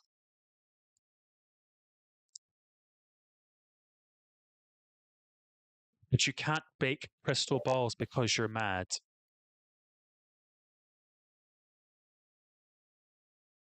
I understand that. I apologize. This is difficult. I have asked what if any mother asked of any child would be far too much, and she kind of you're not like you're there like in like a spirit form kind of thing. You're not like really there like with each other, but you can feel her as she kind of like pulls you into her chest and holds you tight, and offers you like a warm embrace, and you kind of like feel like one of her tears like fall down and drop onto your cheek. as she is like much bigger than you. I accept the embrace, and kind of duck down into it a little bit. I think I was still just incredibly mad at not being listened to. Not from by her, like she doesn't feel that way towards her mother, but towards the elder. I think that she feels completely disrespected in the fact she wasn't able to finish what she was saying. 'Cause she was about to defend Regina and the elder about Valdar's behavior in their home, and she was not heard out to finish that. Do you explain that to your mother? Um, I don't think it's. I don't know if I would necessarily have to say that out loud. Um, if it wasn't something that came across, she absolutely would express like that sentiment of the disrespect. There is 2 points that I am unhappy about, my child. One of them regarding your attempt of destruction of property. I would like to say she doesn't sound like I'm speaking. She sounds really regal. Her voice is like very smooth. It's like literally like the wind is tickling your ear as she speaks. It's very maybe a bit Irish, but I'm not doing an Irish accent. And the second is I am the daughter of a god, I believe came out your lips. I mean, I don't think it came out my lips, but I definitely thought it. You are no better or worse than any mortal, my child. I am no better or worse than any mortal. These are not the teachings that I give. I understand that you're upset, but you must respect the people that brought you up and I never speak to them expressed with that due I was any respect. better than them. I just expressed that I should be listened to, and as much as you are listened to. But there's ways to speak to these people. And there are And ways destruction to of speak to property. me. I will not let my respect for them outweigh the respect I deserve. If we are equal, I should be listened to. But I shouldn't just be made to listen. But there's a time and a place. There's a very sensitive moment, my child. A father just reunited with her kidnapped daughter. But you do realize that Regina could have died, yes? Well, no, I mean, yes, I was aware she could have died, but I was trying to check that she was okay. I'd been informed that she was unwell. I wanted to check on my friend. And she clearly wanted her boundaries respected of being left alone. And those weren't met. I cannot control the questions Valdar asks. You're the one who sent him.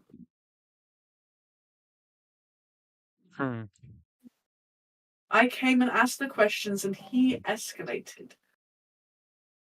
I wanted to go after her to check she was okay. I was told to leave. I was happy to. Why? I'm not going to lift your silence just yet, as I do not believe you have yet learned your lesson. Your silence will be lifted before the end of the day. I love you, but I am gravely disappointed in you. I do hope that you will understand where I'm coming from. As the tornado kind of, as you before you can like even comment to her, the tornado like drags you back down into your body and you're back meditating. Yeah. I was bitterly disappointed in the entire thing. I don't think. Hey, she's your mother. She's going to tell you off. She may be a goddess, but she's still your mum. Yeah, no, entirely. The mums are dicks. Yeah, they can be. I hope you're not watching, Liz. She's not. How does Isla feel? I think she's bitterly disappointed. I don't think that again, I feel like she doesn't feel like she feels listened to. She feels, I think her point is continually always missed and misconstrued and seen as acting. Sometimes she does act with the bounds, right? So like she acts rashly or extremely. But I think the base concerns of hers, she still doesn't feel like they're being met. The respect and is not there and not being listened to as a foundational element here. Is still not being met for her as like, this is a problem for me, and I don't feel. And it's not a matter of like, I feel like this is an intentional thing that everyone is doing. I don't think people are trying to be disrespectful, but I think in terms of how Isla feels like she's just not listened to is like a base thing that she feels like should be an acceptable level of like, hey, like you hear out the people that you are. I've been with these people for years. I feel like I should be listened to and not dismissed on concerns, especially when trying to bridge this gap between people who are not familiar to us at all and this community that I've been a part of for years. So she just feels unheard and is just very disappointed and upset. But yeah, wouldn't have said anything to her mother even if she was given the chance. She would have just left it at that. She would have been like, silence then. If I'm not allowed to speak, I'm not speaking. Brilliant. What do you want to do with the rest of your silence time? I'd probably go and have breakfast now. Okay. As you head into like the breakfast hall and like at the base of like the middle temple, as you walk in, you see Ilara, just kind of like starting to clean up, everything. Do you want to give me an insight check? Yar. 16. Same as last time. Yeah, you can tell that she's not making eye contact with you, but she's kind of looking at the floor, smiling, like, but not really like making eye contact with you, worried that you're like upset with her. I kind of I'm gonna go hunting around for a way to write something down. Yeah, I give wanna write.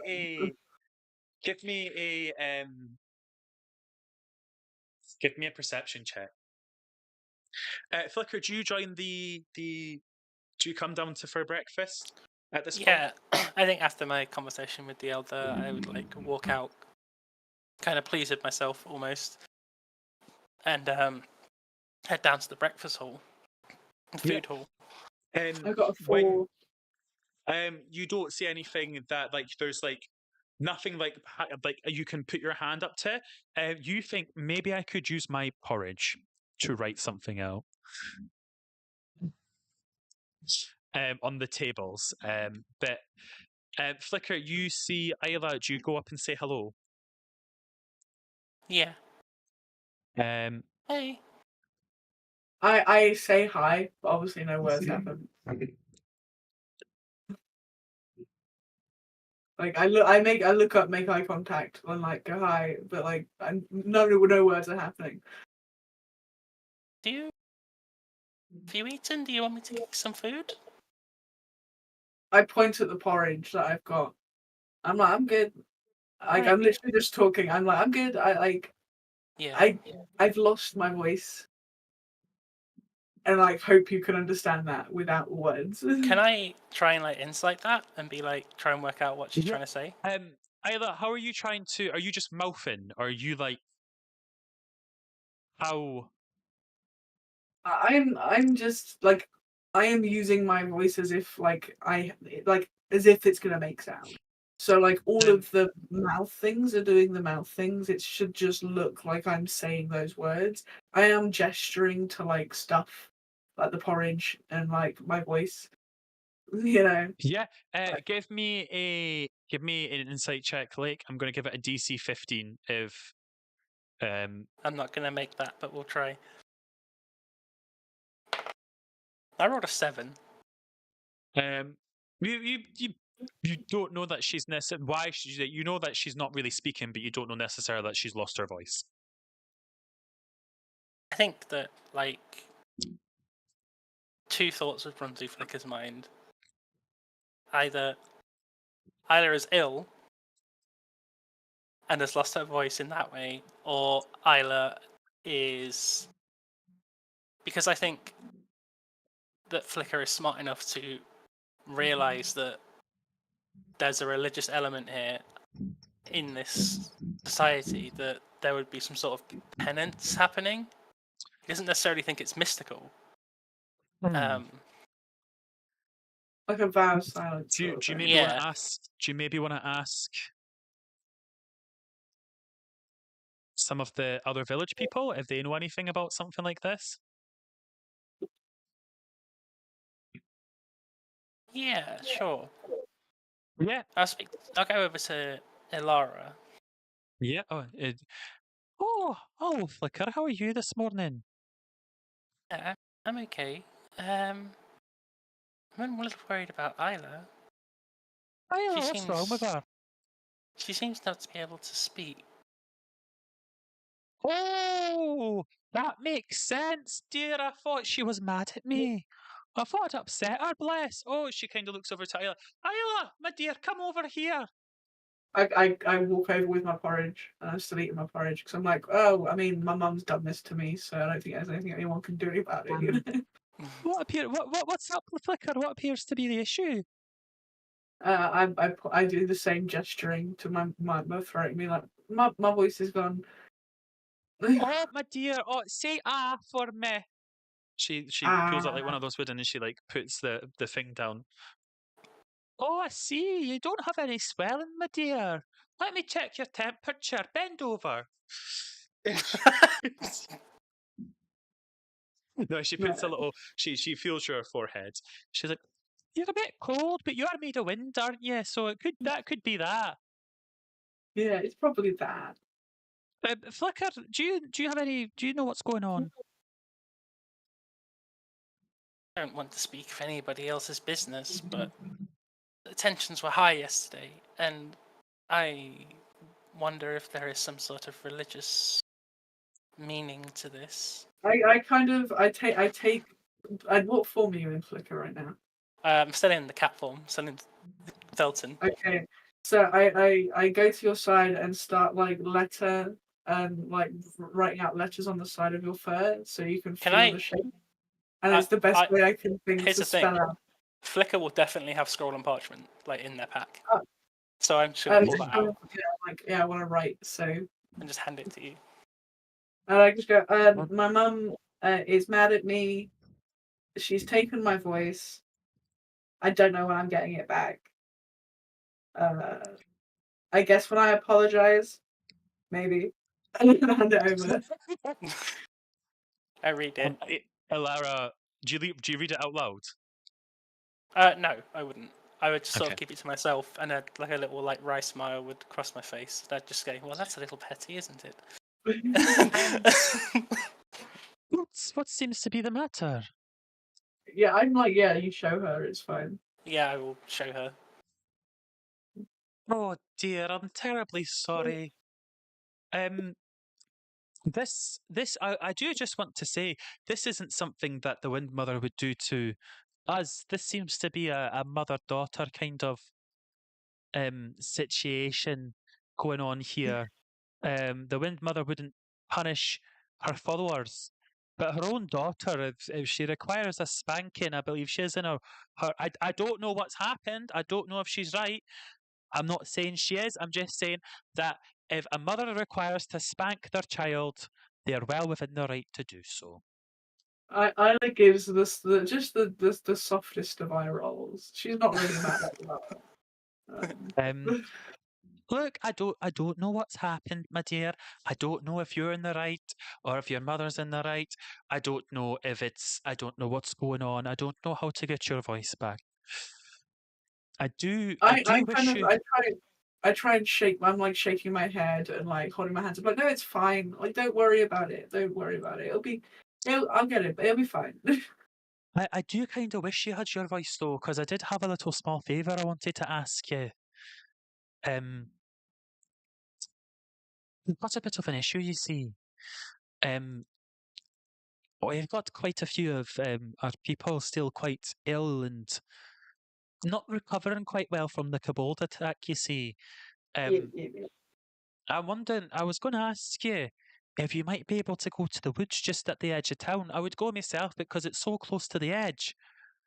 I Yeah. can't, I could accidentally cross the town border. Yeah. And that's No, where the Tempest Blossoms grow.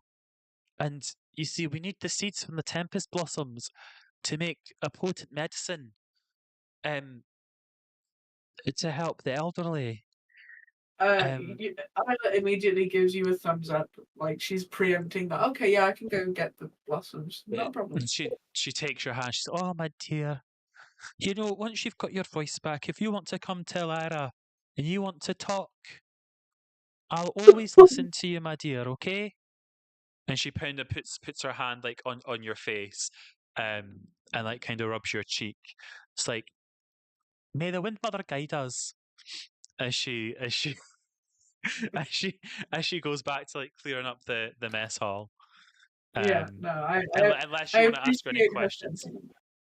Yeah, I appreciate her sentiment, and she's frustrated, but she's not mad at just like regular people. Do you know? Yeah. No, of course. But- Also within I just want to say in the confines of the thing, there's also Lyra and Keelan Stonefist Yeah. about Well, if I you want to can't speak make to either of them. conversation with anyone, so I'm not going to try and make conversation with anyone. Do you know what I mean?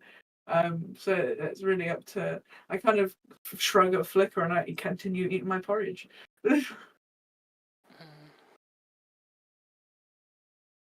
Well, can I be the first to say out loud that this is bullshit? And Isla's face is like, "Oh, no, right?" Like, absolutely, this is bullshit. And then carries on eating her porridge. She's like, fine. If I don't get a voice, I don't get a voice. Let's go. Like, I don't know how my mother expects me to get anything done without a vocal component. If she wants this curse shit finished and dealt with, she needs to give me my voice back. I think, like, even before you said that, like, that was going through my head, and it would have been going through Flicker's head. Like, this is just going to stop us from doing what we need to do. Yeah. So yeah. I think Jokes on my mom. I think Flicker is going to be like, I'm going to go back to the temple and talk to the elder. Yeah, Isla gives a big old thumbs up. She's like, do what you want. I'm scot-free right now. And I leave you with like the scroll and like the parchment and like the quill, Cool, so that you can like I can fight. Yes, Yeah. no, yeah. yeah. And I'm gonna head. I think I think because this is like a spiritual thing, and that's not something that Flicker is entirely understanding of. I think in their head, they are going to try and use their force of personality to demand the voice of Isla back. And they are going to go to the meditative spot, like the roost, and they are going to try and commune with Will-O-Wisper.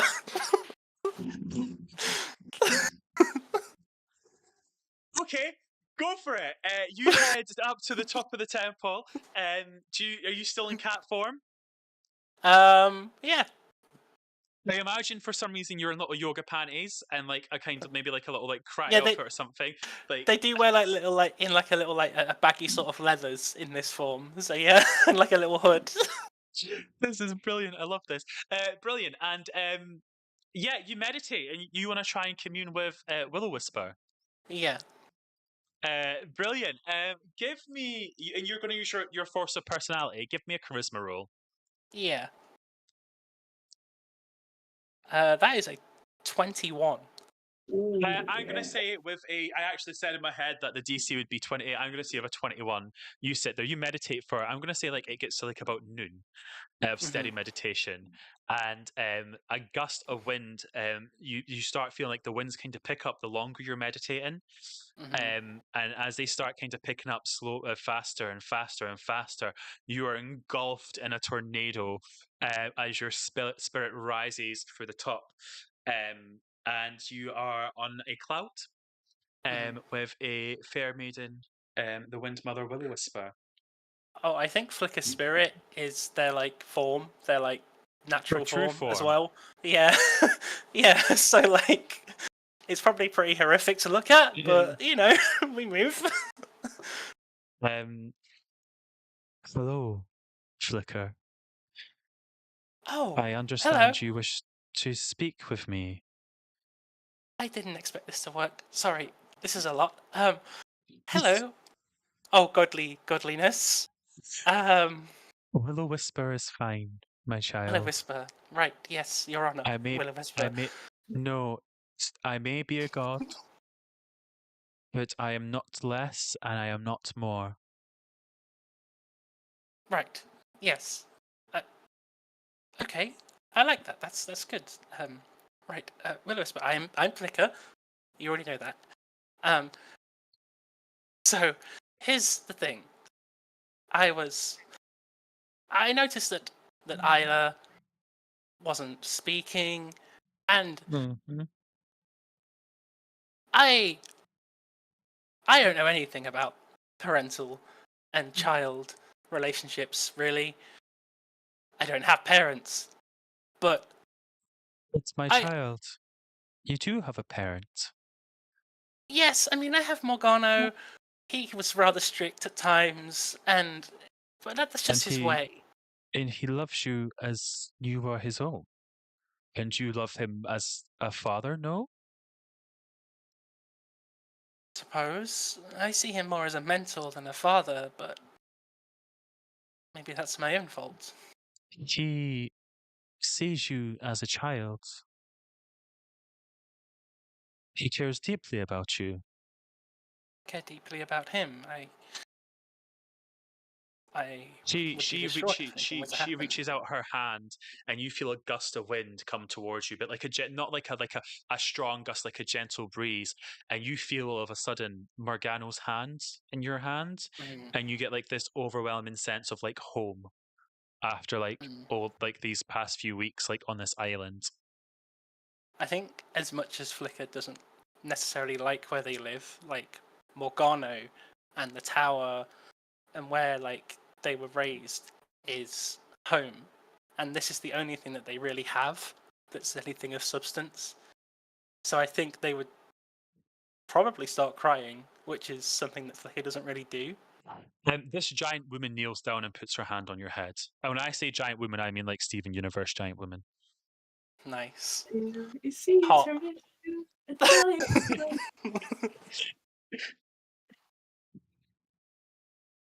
I don't think I've actually explained what she looks like. She is mainly made up of wind. She is like mainly she looks like a beautiful goddess kind of form, but it's like not skin. It's not scales. It's basically like wind is making this form. So she does look. She looks like a hurricane incarnate of like of a person. She's got big, voluptuous breasts. Of course, that are like they could roll their own intimidation check with a +20. Like that is how. Like, yeah. I love that. She's basically Lady Dinesh from Resident Yeah, that's Evil. what I was thinking. Yeah, that's what the image I had in my head. I'm not gonna lie. But yes. Anyway, yes. Back to the roleplay.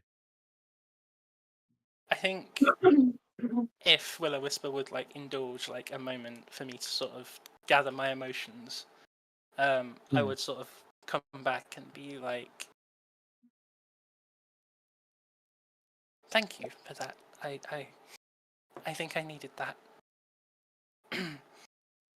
I do, however, need something else. What is it? I need to see this curse broken. And the only way that's going to happen is if Isla has her voice.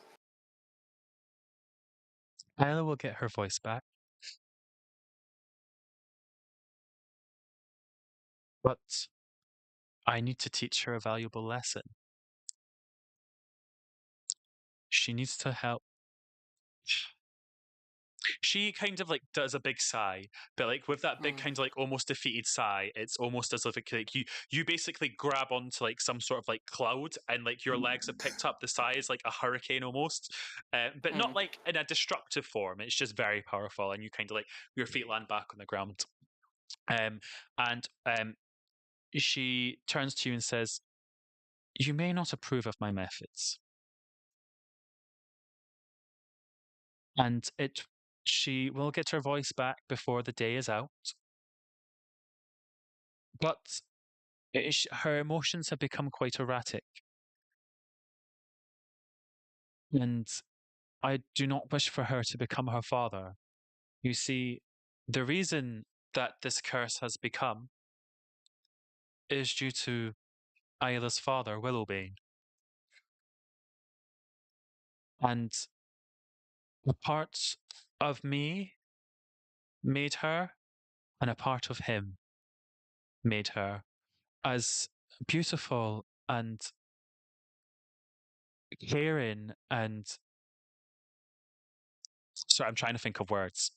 But this is where I fall short as a DM. As beautiful and caring and empathetic she is, Isla is also a path of destruction. Just like her father, she could, if she wanted to, if she really put in the effort, she could rip entire valleys down. She could shred forests, and she could rip the earth asunder. She doesn't realize she has this power. And if she can't control her emotions, she can't control this magic that she was born with. I do not mean to step upon your toes, as it were, but surely she can't learn to control anything if she can't speak. If she can't learn from her mistakes and experiences. She must speak to learn these things. She will have her voice back before the day is out. I guarantee you that, Flicker. What if I need her voice today? I can't do this without Isla. I don't have the trust of the people in this village. I am not one of their people. I cannot help these people without the face of this village. I cannot do this myself. Oh, She leans down and she gently kisses you on the cheek, and you feel like a kind of sparkle on your cheek, and you now have advantage on all persuasion checks within the village. Oh shit! Okay, that's kind of wild. As she says, you now have the aura of the Wind Mother. You now have the respect of the people. Allow Isla a few more hours to sit with just her thoughts. Her voice will return, but I must do this. I wish I could make you see it from my point of view, but the stakes are too high. I think I understand. Emotions are tricky. As a Fae, chaos is innate to my nature. I perhaps see it more than you realize. I'm lucky to have the wisdom of an old and wizened wizard. I know that I have to control my emotions, even though sometimes I can't. So I see where you're coming from, Will-O-Wisper. I just think that as long as As long as you say, I mean, I will never question your judgment, of course. I think that Please do. Question my judgment. Question my decisions. I am not less and I am not more. I can only ask of you. It's not my place to tell you on what to do. Isla is my daughter. I meant more I as a am her mother. mother. I can't question your judgment. I didn't mean as a god. Well, But I um, appreciate this interaction, and it has steadied my faith in the cause of the plight of this village, the plight of this island. So I'm thank you. glad. And with that, the hurricane gently kind of brings you back down into your body as you're meditating on the top of the thing. And with that, we are going to quickly cut to Valder for a bit before we end tonight's session. Valder, you've woken up. What do you want to do? I would like to go and, from a distance, see what Regina is up to. Give me a perception check.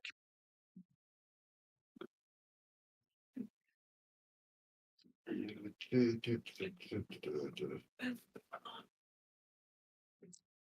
will as soon as my phone loads. Perception. 17. It takes you a while to find her. She's not in plain sight, but you eventually find her kind of like over by like some of the burnt down houses from the attack. What's she doing? She is looking. She's holding what appears to be a soft toy.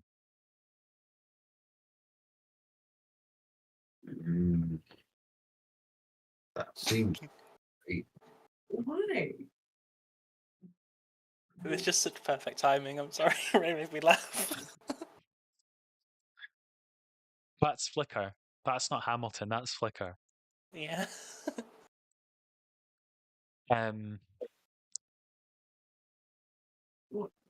Okay. Well, if she doesn't seem to be like around people and potentially doing anything horrendous, I'll probably like toddle off to try and find where the other two have gone. Yeah. So Flicker is meditating on the top of the Mendel Tower, and Isla is in the canteen. I'll probably find Isla first. Yeah. What do you want to say to Isla? I think I'll just wander over to be like, hello. I barely look up and point to the note that I've got like on the table in front of me, which says about my mum stole my voice. Don't know when I'll get it back. I think. Yeah. Anyway. Was true love's first kiss. 3 days. I just point to that, and if I'm still eating my porridge, I've probably gone and got a second bowl or something. I don't know. Oh, that seems like bullshit. And I give you the same look I gave Flicker when they said the same thing, and I'm like, absolutely, it's bullshit. But I should also then shrug. Yeah. And then I'm like, I have a pen and paper for more complex things, but I've got a yes and a no written on the paper, so I can point to them as responses. Yeah. As you are having that kind of interaction, Keelan notices Valdar and kind of walks over and kind of plumps down like a tool bag next to him and saying, "Do you mind if I sit here?" Not at all. Thank you.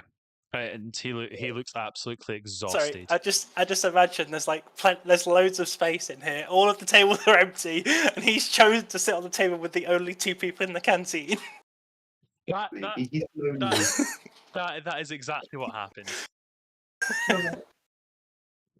Maybe I love that. he's just lonely. He is very clearly exhausted as he is shoveling porridge into his beak. I give him a questioning look, and if he doesn't pick up enough that I'm like, "Hey, what's up? Like, what's wrong?" Then that's on him, you know. I don't. The onus is not on me to have a conversation today. I'm knackered. I'm the only person around here with the potential skills to rebuild these houses. It's just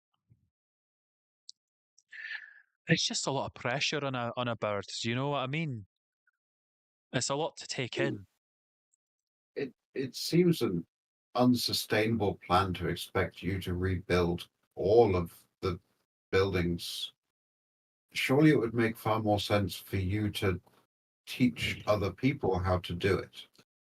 Well, you see, the problem is, a lot of the people that are injured that are able, and the other ones are children. They're currently being treated by Ilara, but she's running out of supplies. We're running because we don't have the facility due to the way things have gone. I can't train people to help me. I'm the only person. I'm fighting a losing battle here. There's only so much I can do, and people need homes. You know, he I starts would to rub argue some grease off his face. I would argue that in times such as these, people don't so much need homes as shelter. Yeah, Isla's already scribbling on the paper, being like, "Why can't they temporarily move into temples?" I mean, Like, it's it's not a forever solution, but it's something for now. I mean, that's where people are staying at the moment, but they can't stay here forever. We've got to No, get the but place back up and presumably, running. presumably in time the injured people will be back up and on their feet, and then they'll be able to assist with the rebuilding efforts, and then workloads Not, can be spread more effectively. not if Ilara can't get the medicine that she needs. I scribble down, what does she need? I don't know. She said something about a fancy flower.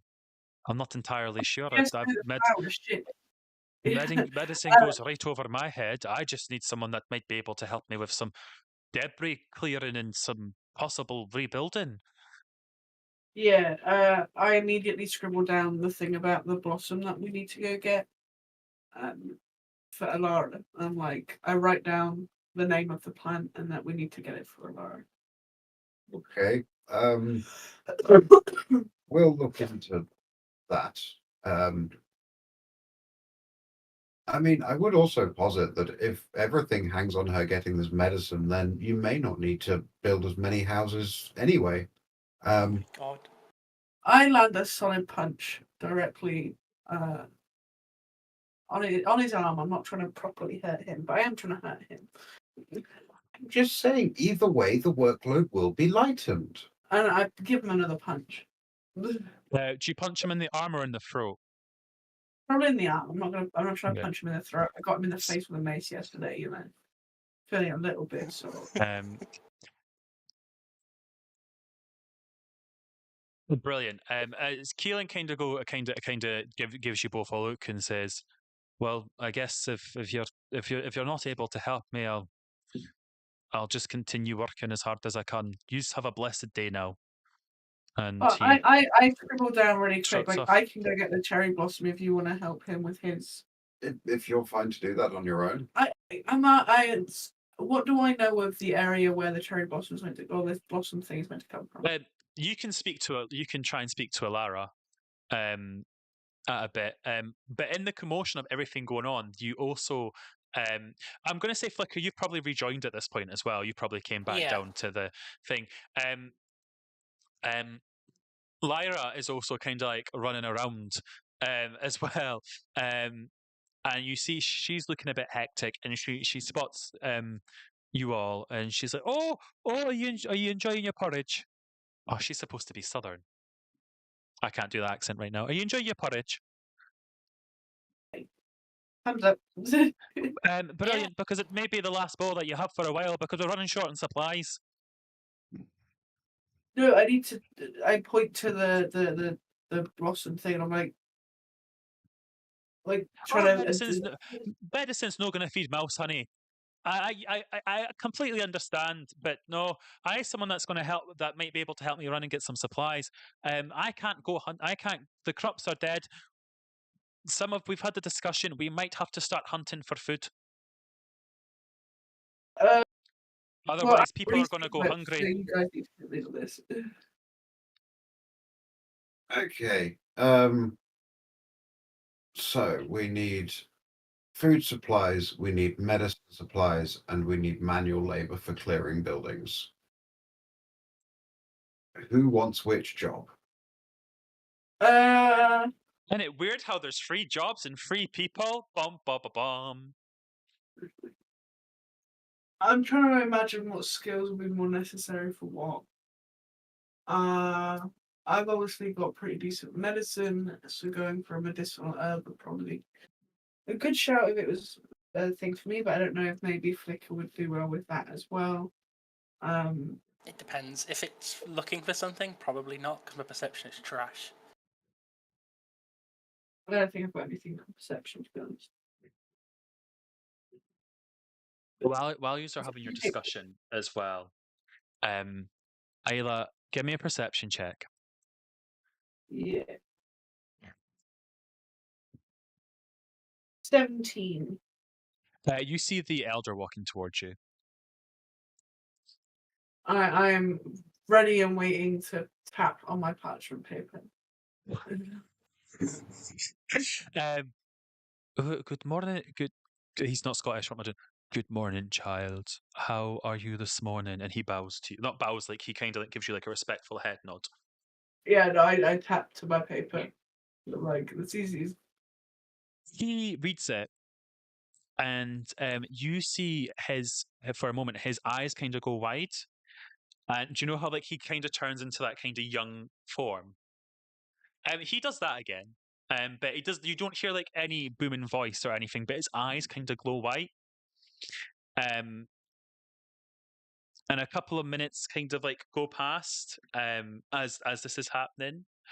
Yeah. And after that couple of minutes pass, he kind of turns back into a frail old man. Sorry, Ayla. How are you today? I mean, fine. Generally, I'm good porridge. Well, enjoy your porridge, dear. I'm going to go see if I can find Regina. I'll speak to you So later. is that my voice back then? Yeah, and he kind of like walks away. He hobbles away. I'm a bit petty about this still. I'm not feeling great about this. I have fun.